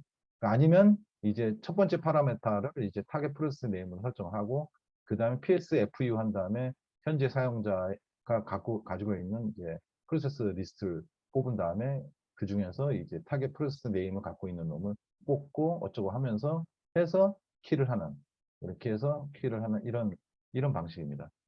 그래서 쉘 같은 경우가 저는 자주 사용하지 않다 보니까 가끔 잊어버릴 때 챗GPT한테 물어보면 너무나 친절하게 정확하게 알려줘갖고 많이 사용하고 있습니다. 근데 정규식도 좀 많이 사용합니다. 정규식도 많이 사용하는 건데 이게 정규식 쓰다 안 쓰다 하면 진짜 헷갈리잖아요. 매일 쓰는 사람이야 뭐 잘하겠지만 그렇지 않은 사람들은 사실 헷갈립니다. 주니어들 같은 경우에도 정규식 되게 힘들죠. 제가 샘플을 한번 만들어 본 게 이겁니다. 문자열 중에서 단어 첫 글자는 대문자로, 그 다음에 하이픈 다음에 문자는 하이픈을 빼고 대문자로 변하는 JS형 정규식 함수를 만들어서 이렇게 했습니다. 그래서 예를 들면 타겟 프로세스 네임, 하이픈으로 연결되어 있는 단어를 타겟 프로세스 네임 해서 이렇게 첫 글자들을 대문자로 만드는 요거를 이제 변환하는 함수를 만들어 달라고 했습니다. 그랬더니 이렇게 그 트랜스폼 스트링이라고 하는 함수를 만들어서 인풋 스트링에 따라서 이, 그, 이 정규식을 이렇게 하는 거죠. 그래서 맨 처음 시작되거나 하이픈 다음에 시작되는 이제 그, 이 알파벳 문자는 이제 요 함수가 돌아가는 거죠. 그래서 하이픈인 경우에 이제 하이픈은 빼고 그 다음에 어퍼케이스 하는 거고, 그 다음에 그 맨 처음으로 온 놈은 이제 그냥 대문자로 바꾸는 이렇게 해서 됩니다. 그래서 이걸 집어넣어 보면 결과가 이렇게 됩니다. 훌륭하게 잘 동작을 하죠. 이렇게 해서 정규식을 쓸 수 있습니다. 자, 이제부터 이제 프롬프트 아니죠. 이거 뭐냐? CIM용 프롬프트를 이렇게 설명드리도록 하겠습니다. 코드 이거는 인터프리터 모델. 코드 인터프리터 모델.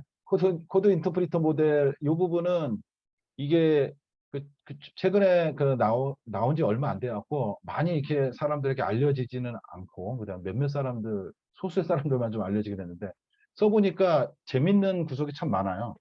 우리가 아까 제가 그 할루시네이션을 제가 설명을 드릴 때 컴퓨터인데 수학을 못 하잖아요. 덧셈 뺄셈을 이렇게 곱셈 이런 걸 잘 못한단 말이에요. 예, 그래서 근데 얘를 쓰게 되면 그 부분을 해결합니다. 예를 들면 제가 이런 문제를 실제로 오늘 내봤어요. 달이 모두 초콜릿으로 이루어져 있다면 무게는 얼마나 될까 이렇게 물어봤거든요. 자, 이런 거를 그 일반 그 NLM한테 물어보면 답변이 안 나오죠. 이건 나올 수가 없죠. 나올 수가 없는데 얘는 이렇게 합니다. 자, 초콜릿의 무게를 계산하기 위해서 몇 가지 가정이 필요합니다. 라고 하면서 달의 부피를 알고 있다라고 하는데 어떻게 알고 있냐면 그 반지름이 대략 이렇게 이 정도가 되는데 그 1737.1km 정도가 되는데 달의 그 부피를 계산하는 방식은 3분의 4 파이 r 세제곱입니다. 이거 맞는 공식이거든요.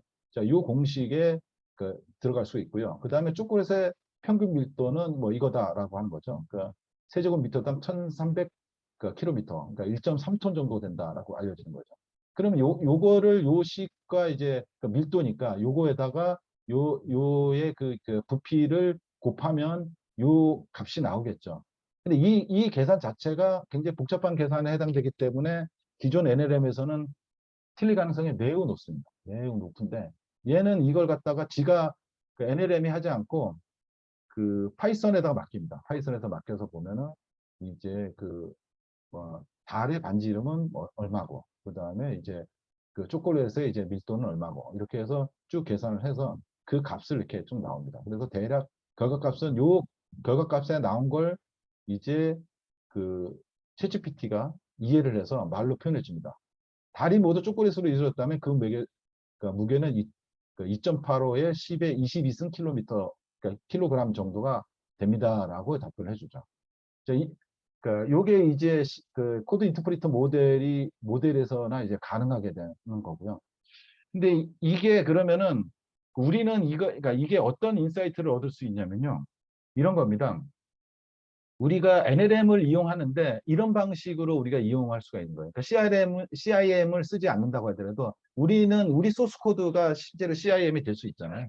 그래서 그 API를 이용해서 그 질문을 던지는데 그 질문에 대한 그 과정의 중간 값으로 우리 내용을 집어넣을 수가 있습니다. 우리 내용을 집어넣을 때 이런 식으로 소스 코드를 만들어서 내용을 채워주게 된다고 한다면 그러면 이제 논리적인 어떤 수치 계산이라든가 이런 것에 할루시네이션을 피하고 정확한 답을 얻어갈 수가 있는 거죠. 그래서 CIM은 우리가 사용하는 거지만 개발자 입장에서는 우리가 CIM 모델이 될 수가 있는 거죠. 그리고 논리적 접근 문제를 한번 보도록 하겠습니다. 자, 요게 보시면 다음 규칙을 찾아내 정답을 제시하라. 요거 인터넷에서 많이 돌아다니는 겁니다. 1 더하기 4는 5고 2 더하기 5는 10이고 이거 틀린 거죠? 근데 어떤 특정한 패턴이 있습니다. 3 더하기 6은 21이고 8 더하기 11은 물음표입니다. 그러니까 요 내용을 가지고 그러니까 요 물음표에 무슨 내용이 들어갈지에 관련된 부분을 이제 답을 적어야 되는데 이거 보시면 지금 기존의 NLM에서는 이 답을 맞추는 경우가 거의 없습니다. 맞추는 경우가 있긴 있는데 GPT-4 정도가 됐을 때 그나마 유사하게 맞추고요. GPT 3.5나 바드 이런 거는 뭐 택도 없습니다. 택도 없게 못 맞추죠. 자, 그런데 이제 이거를 이제 CIM에다가 집어넣습니다. 그 추정한 규칙이 실제 각 단계별로 정확한지는 소스 코드를 작성해 검증하고 하나라도 제시한 내용과 다르면 다른 규칙을 찾아내서 제시하라라고 이렇게 했습니다. 그래서 소스 코드를 이용해서 이 검증하라고 이렇게 했습니다. 그랬더니 얘가 실제로 이제 그 함수를 만드는데 그러니까 패턴이라는 함수를 만듭니다. 그래서 패턴이라는 함수, 이 패턴은 얘가 추론한 그 패턴은 A 곱하기 B 한 다음에 A를 다시 더하는 이 모델로 해본 겁니다.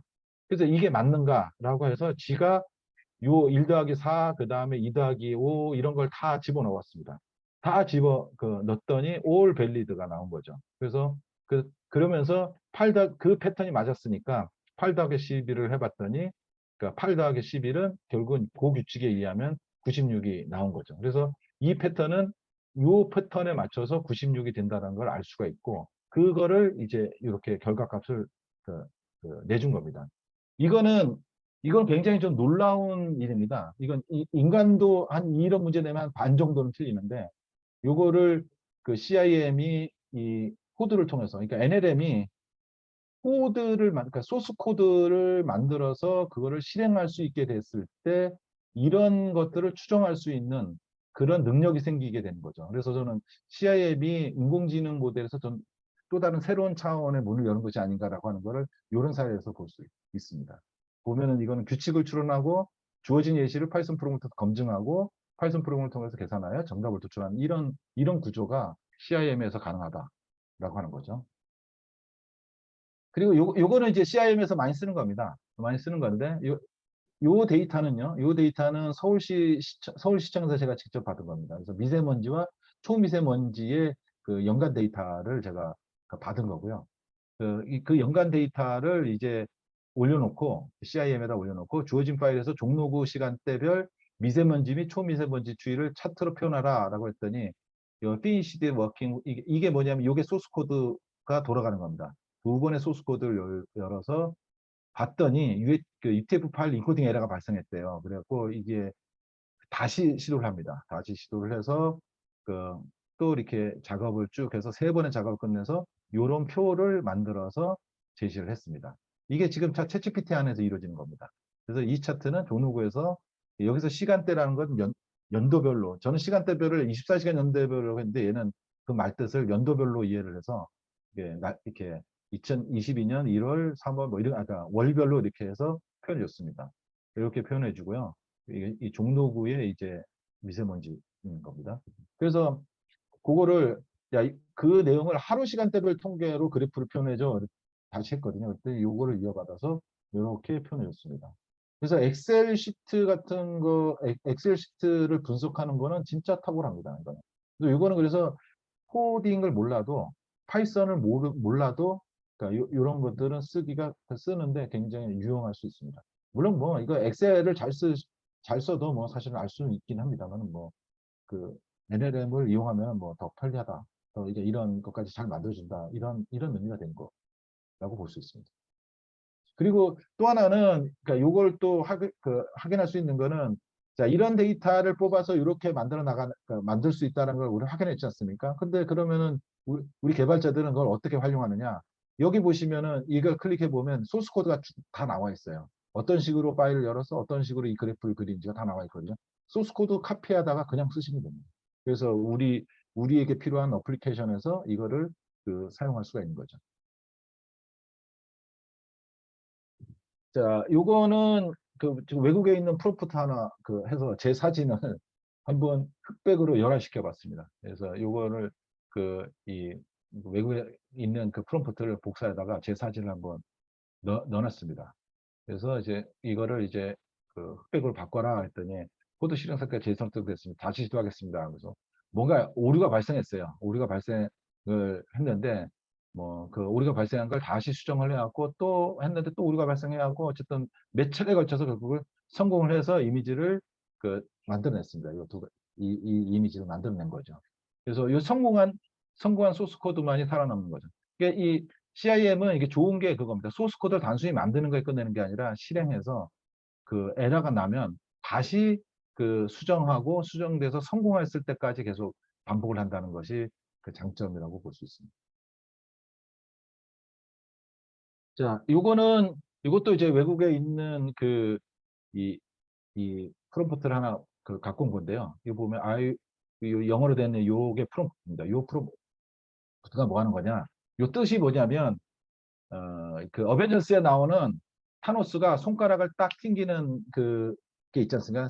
딱 튕기게 되면은 그 생명체의 반이 그 먼지로 사라지는데, 그러니까 그 효과를 한번 만들어 달라고 이렇게 한 겁니다. 그랬더니 이 사진을 가지고 이렇게 영상을 만들어 준 겁니다. 영상을 이렇게 쫙 사라지는 영상을 이렇게 만들어 주는 그 프롬프트입니다. 이게 CIM에서 가는 건데, 이게 다 파이썬으로 요 영상, 그러니까 요 이미지를 이렇게 영상으로 만들어 준 겁니다.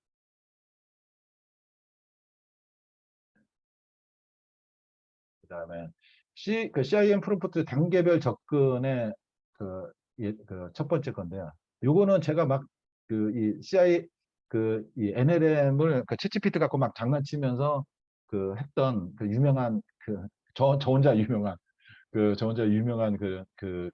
문제를 한번 풀도록 한번 해본 겁니다.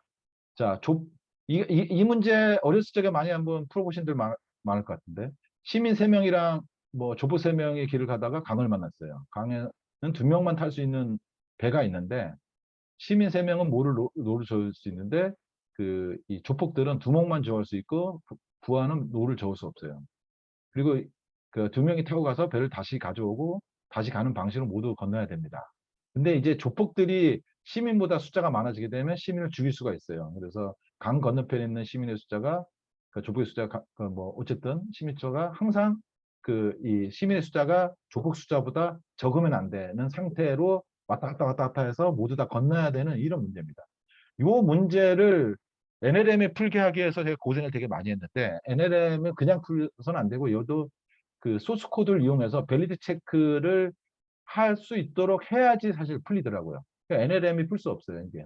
그래서 이거는 그게 풀 수 없는 게 뭐냐면, 이 어떤 그 상태, 그 시민의 숫자가 조폭 숫자보다 적지 말아야 된다라고 하는 그 밸리드 체크하는 거를 NL에서는 정확하게 하지를 못해요. 그래서 그거를 그 소스 코드 상에서, 프로그램 상에서 그거를 체크해야만 돼서 결국은 소스 코드가 동원됐을 때 문제가 풀렸던 거죠. 그래서 이 부분은 보면은 제가 이렇게 대화 제어용 이제 프롬프트를 넣어서 이렇게 한 겁니다. 그러니까 이게 파이썬으로 이렇게 풀어라고 한 거는 얘를 CIM을 이용하라라고 뜻이고요. 룰은 이건 뭐냐면은 이제 제가 한글로 된 거를 영어로 번역해 갖고 그러니까 일부러 넣었습니다. 그래서 룰을 지원한 건데, 모든 경우의 수를 다 해보고 그 경우에서 하나씩 대입시켜보고 그 중에서 스테이터스를 체크해라. 아닌 거는 페일로 해서 다음 단계로 넘어가라. 이렇게 된 거고, 무한루프에 빠지지 않기 위해서 어떤 스테이터스가 한번 체크가 됐으면 그걸 기억해 놨다가 다음 스테이터스 다음에 또 그런 경우의 수가 나오게 되게 되면 실패로 간주해서 다음으로 넘어가라. 이렇게 한 거거든요. 그런 내용이 안 들어있으면 얘가 무한루프에 빠져버리더라고요. 무한루프에 빠지면 무한루프에 빠졌다고 나와요. 근데 무한루프를 해결을 잘 못하더라고요. CIM도. 그래서 그렇게 프롬프트를 적용시킨 겁니다. 적용시켰더니 자, 이렇게 소스를 만들어줬습니다. 그래서 밸리드 체크하는 거를 지가 만들어 놓고 그 다음에 리버 크로싱 하는 그 함수를 돌립니다. 그래서 함수를 돌려갖고 새로운 접근법을 사용해서 다음과 같은 해답을 얻었습니다 하면서 조폭 2명이 가고 이렇게 왔다 갔다 하면서 결국은 건너깁니다. 근데 이게 약간 완벽하진 않았는데 어쨌든 이렇게 해결할 수 있습니다. 이거는 뭐냐면은 우리가 어떤 논리적 문제들을 챗GPT를 이용해서 해결해야 되는 경우가 많은데, 경우의 수가 굉장히 많았을 때 그 경우의 수를 다 따져보게 만들었을 때, 그러니까 할 때 이제 이런 거를 사용해 볼 수가 있다고 생각합니다. 요거랑 또 비슷한 문제 하나 더 해봤습니다. 요 앞에 있는 명령 제어는 똑같이 넣어놓고요. 실제 프롬프트는 요겁니다. 지역들 간의 거리를 참조해서 A에서 F로 가는 가장 빠른 코스를 추출하고 이 총 이동 거리를 계산해라 라고 했습니다. 그리고 나서는 지역들 간의 거리 A와 B 사이에는 12km, B, C 사이에는 20km 쭉 이 샘플들을 넣어놨습니다. 그래서 A에서부터 F까지 가는 거리를 찾아야죠. 사람이 보기에도 좀 어렵죠. A, B 하고 AT로 가야 되나 뭐 이렇게 헷갈리죠. 근데 이거를 얘한테 이렇게 했더니 죄송합니다. A에서 F까지 가는 가장 빠른 코스를 추출한 결과는 다음과 같습니다 하면서 A, B, E, F로 가면은 가장 빠르다. 총 이동 거리는 27km다. 이렇게 나옵니다. 그래서 그러니까 이렇게 답변을 냈는데 요거를 클릭해서 소스 코드를 보면 이렇게 나옵니다. 네. 이렇게 해서 이렇게 보시면 이렇게 되는 거죠. 그래서 실제로 이렇게 나오냐 궁금하실 것 같아서 요거 한번 제가 그 실제로 한번 해보겠습니다. 아이고.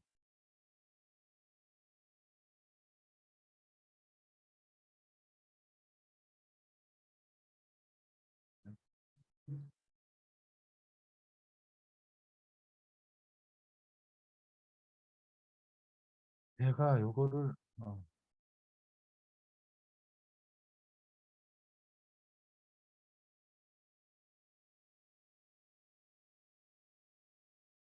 일단 유챗을 눌러서 빅4에서 코드 인터프리터라고 하는 거를 클릭을 해요. 그래야지 이제부터 CIM이 동작을 합니다. 보시면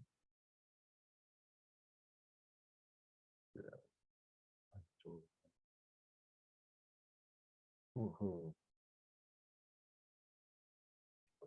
잠시만요. 이거를 좀 편집을 다시 해야겠습니다. 그냥 복사를 했더니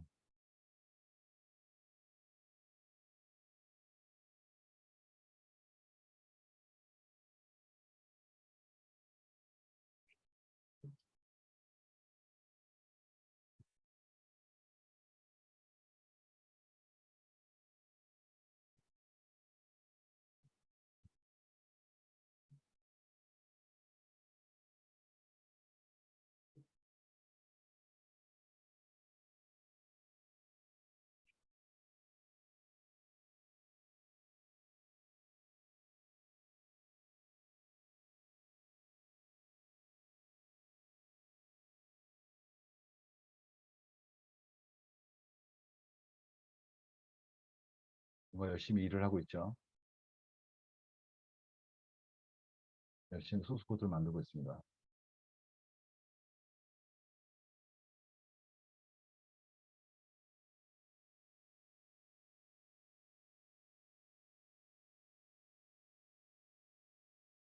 저, 저, 멈추고 다시 하겠습니다. 프롬프트가 좀 제가 복사하는 과정에서 좀 잘못돼서 제대로 된 이쁜 프롬프트로 다시 넣겠습니다. 자, 이렇게. 여기 아까 이게 질문했더니 얘가 영어로 답변을 줘서 랭귀지를 코리안으로 이렇게 해놨습니다. 이제 한글로 대답할 겁니다. 다시 보겠습니다.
이미 이항과는 총 이동 거리를 27km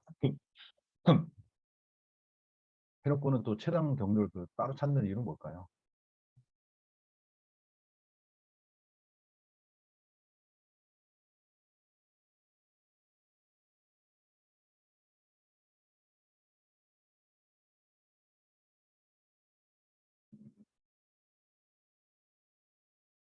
어쨌든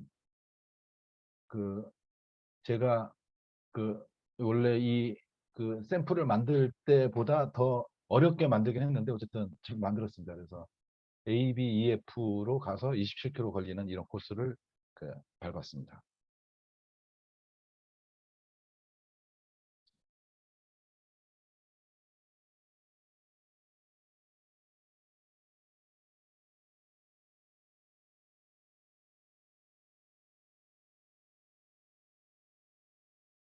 네. 자, 요거를 실제로 해봤을 때 이렇게 동작하더라는 걸 보셨죠. 그 다음에 그러니까 수학적 증명을 한번 해봤습니다. 수학적 증명은 지금 0과 9 사이에 이미 숫자 3개를 가지고 세 자리의 숫자를 만듭니다. 129라고 129라고 한다면 921, 0416이라면 640 이런 식으로 되는 거고, 그 다음에 그 숫자를 다시 뒤집어서 169라면 이제 120, 그러니까 129라면 129를 만들어서 숫자를 뺍니다. 그러니까 921에서 129를 빼고. 그러면 어떤 값이 나오겠죠. 그 값이 나온 다음에 다시 그걸 뒤집습니다. 뒤집어서 이게 이거 빼면 792가 나오는데 이걸 다시 뒤집어서 더합니다. 이걸 더하면 언제나 1089가 나오거든요. 실제로 이렇습니다. 이건 수학적으로 이미 증명된 사실인데요. 이거를 파이썬한테 이렇게 하는 거 항상 이게 CIM한테 이렇게 더한 값이 항상 1089가 나온 거를 증명하라라고 시켰거든요. 얘가 어떻게 증명하는지가 증명을 하더라고요. 어떻게 증명했냐면, 자, 처음에 얘가 세 자리 숫자를 조합해서 요 코드를 만들어서 지가 해봤어요. 해봤는데 항상 1089가 나오는 게 아니었어요. 이상하다 한 거죠. 왠가 봤더니 이제 얘가 세 자리 숫자가 모두 다른 경우에만, 그러니까 다른 경우가 아닌, 그러니까 같은 숫자가 있으면 안 되는 경우가 생기는 거예요. 그래서 얘가 이제 모든 다른 경우가 제한이 있을 필요가 있다. 즉, 이 전제 자체에 모두 세 숫자가 모두 다르다라고 하는 전제가 없는데 다르게 해야 된다라고 하는 거죠. 그래서 그 다르다라고 하는 전제를 바꿔서 다시 시행을 해봤어요. 그러면 소스 코드가 바뀌었죠. 바뀌어서 모든 경우의 수를 다 집어넣어봤어요. 다 집어넣었더니 모든 경우의 수가 1089가 나온 거예요. 그래서 이렇게 됐을 때 모든 숫자는 다 1089가 나온다라고 하는 걸 그렇게 증명을 해버립니다. 그러니까 수학적 증명은 아닌데 모든 경우의 수를 다 찾아갖고 다 대입시켜서 그것이 그렇다라고 하는 걸 증명해버리는 그런 방식입니다. 우리가 수학을 잘 못하더라도, 그러니까 이런 경우의 수를 모두 찾는 방법을 잘 못하더라도 이 CIM 같은 거를 활용을 해서 이렇게 만들어 달라고 하면, 그러면 얘가 소스 코드를 만들어서 그걸 증명할 수 있다는 거를 이제 확인한 거죠. 그래서 저는 이거 보면서 참 신기하다고 생각했거든요. 이거 인간이라면 이거를 수학적으로 증명하기 위해서 낑낑 맬 텐데 얘는 그냥 모든 경우의 수를 다 돌려버리는 거죠. 그래서 돌려서 나오는 결과는 순식간에 나오니까 그렇게 해서 증명을 하더라는 거죠. 그래서 좀 이것도 참 재밌는 실험이었습니다. 자, 요까지가 오늘 저의 강의 내용을 모두 끝났습니다. 아이고, 긴 시간 수고하셨고요. 그러면은 이제 Q&A 시간으로 넘어가 볼까요? 수고 많으셨습니다.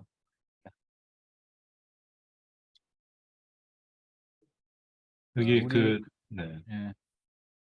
질문이 일종의 가이드라인을 지시하고 원하는 답변을 얻을 수 있는 것이 상당히 인상적인데, 마치 프리-트레인드 모델의 새로운 데이터셋 학습기 일반 회사에서 가지고 있는 데이터들을 사전에 미리 많이 입력해 놓고 매번 입력하지 않고 그것들을 바탕으로 답변들을 얻을 수도 있을까요? 첫 번째 질문. 그러니까 상당히 마치 프리트레인드 모델에서 새로운 데이터에서 학습이 일반에서 가지고 있는 데이터를 사전에 많이 입력해 놓고 매번.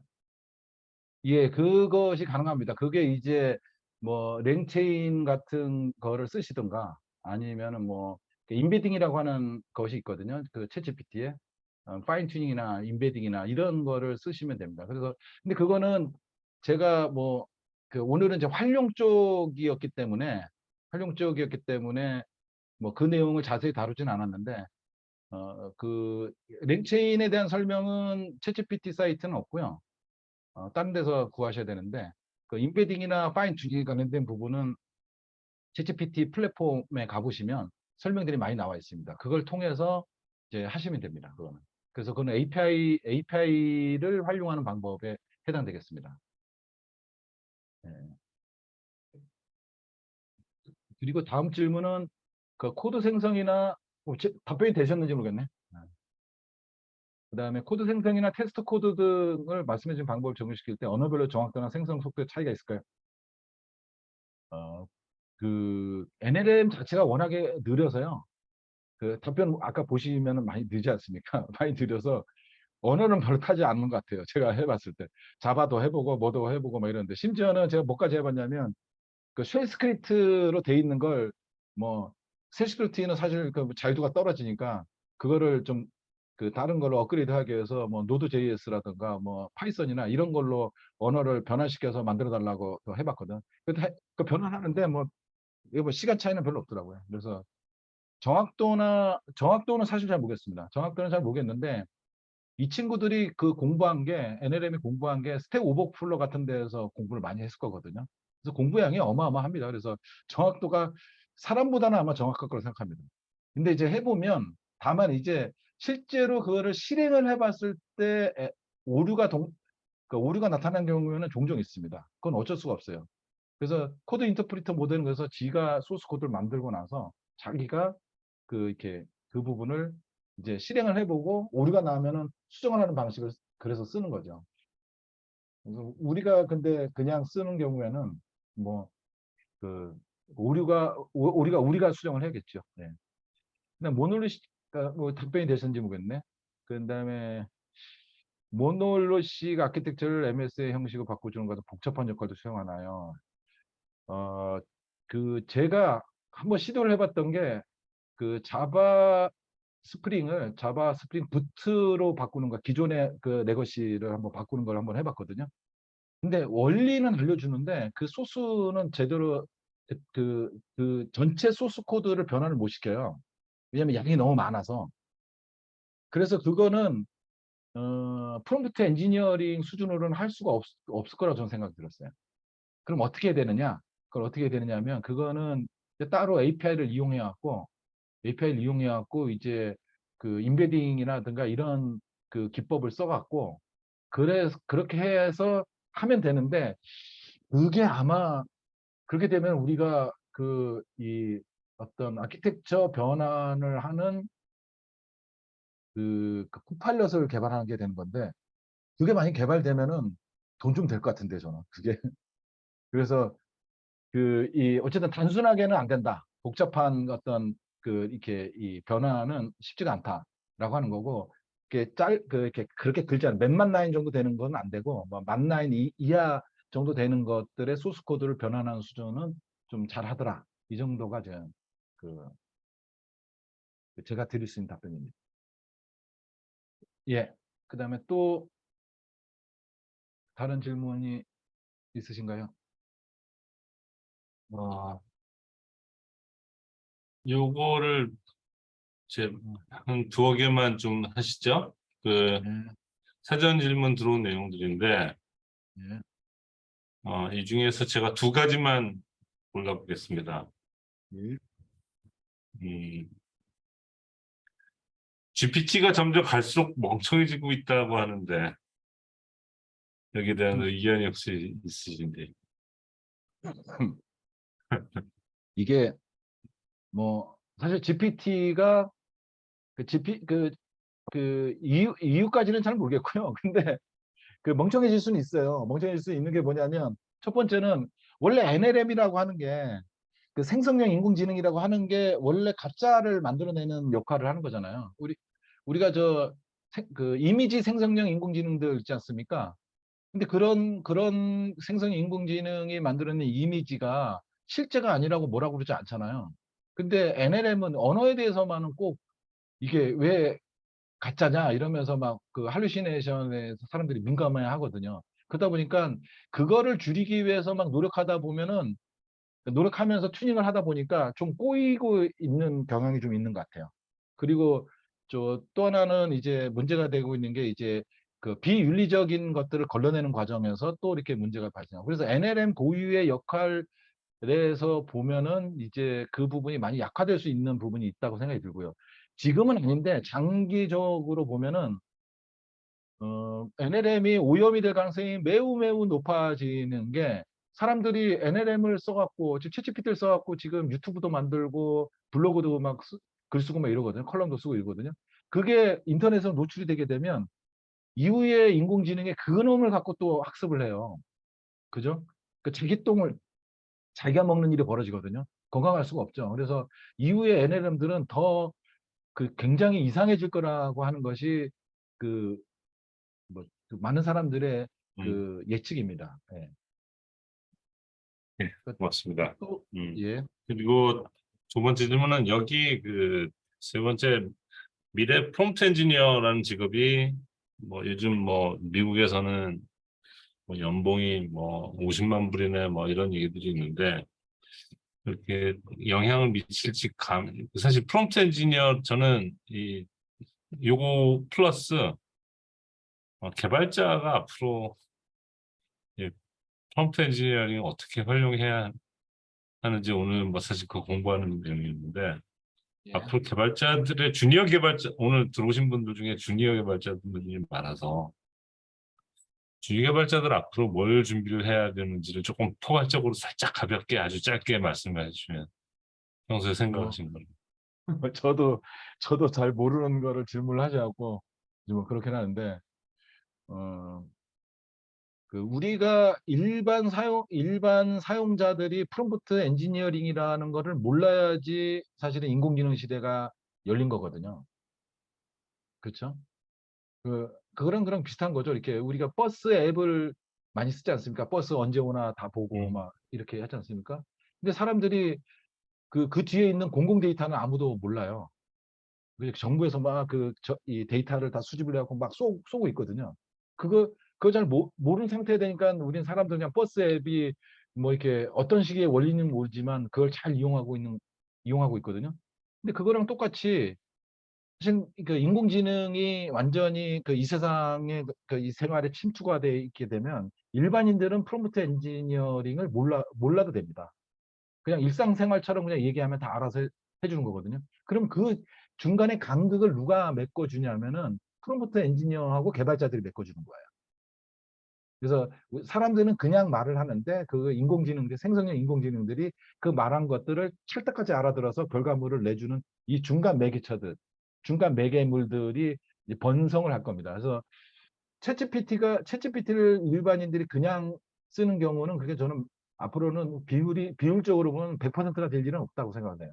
스마트폰 쓰듯이 그렇게 될 일은 없는데 챗GPT 같은 거를 활용한 어플리케이션은 엄청나게 쓸 거라고 생각해요. 우리가 MS 워드를 써도 챗GPT를 쓰게 될 것이고 그다음에 우리가 스마트폰을 써도 뭐 다른 이렇게 생성형 인공지능을 쓰게 될 날이 올 텐데 그런 걸 메꿔주는 역할들이 프롬프트 엔지니어링하고 개발자의 역할이 되는데 근데 이제 프롬프트 엔지니어링이 지금은 몸값이 비싼 이유는 뭐냐면 어려워서 비싼 게 아니라 희귀해서 비싼 것 같아요. 이게 이런 식으로 지금 프롬프트 엔지니어링에 대한 스킬들이 많이 공유가 되고 공부를 하다 보면 이거 공부하는데 제가 보니까는 무슨 뭐 4년 대학 다니면서 내내 프롬프트 엔지니어링 공부할 일은 아닌 것 같아요. 기껏해봐 몇 개월 정도 공부하면은 어느 정도 익숙해지는 세상이 올 텐데 그런 시대에서 프롬프트 엔지니어는 굉장히 좀 흔한 직업군이 될 텐데 그때도 연봉이 이렇게 비쌀까라고 한다면 저는 그건 아닌 것 같아요. 그렇게 비싸지는 않지 않을까 생각을 합니다. 근데 어디나 고수들은 비싸죠. 개발자들도 뭐 평균적으로는 연봉이 낮더라도 고수들은 되게 비쌀 때가 있듯이 그런 것처럼 그렇게 될 것 같습니다. 그런데 그럼 이제 우리 개발자들이 이런 인공지능 시대에 살아남는 방법은 뭐냐? 그럼 일단은 단순하게 말씀드리면 둘 중에 하나죠. 이런 인공지능을 잘 활용해서 개발의 퍼포먼스를 엄청나게 높인 사람과 그렇지 못한 사람이 경쟁하는 시대에 누가 이길까라고 이렇게 봐야 되는 거죠.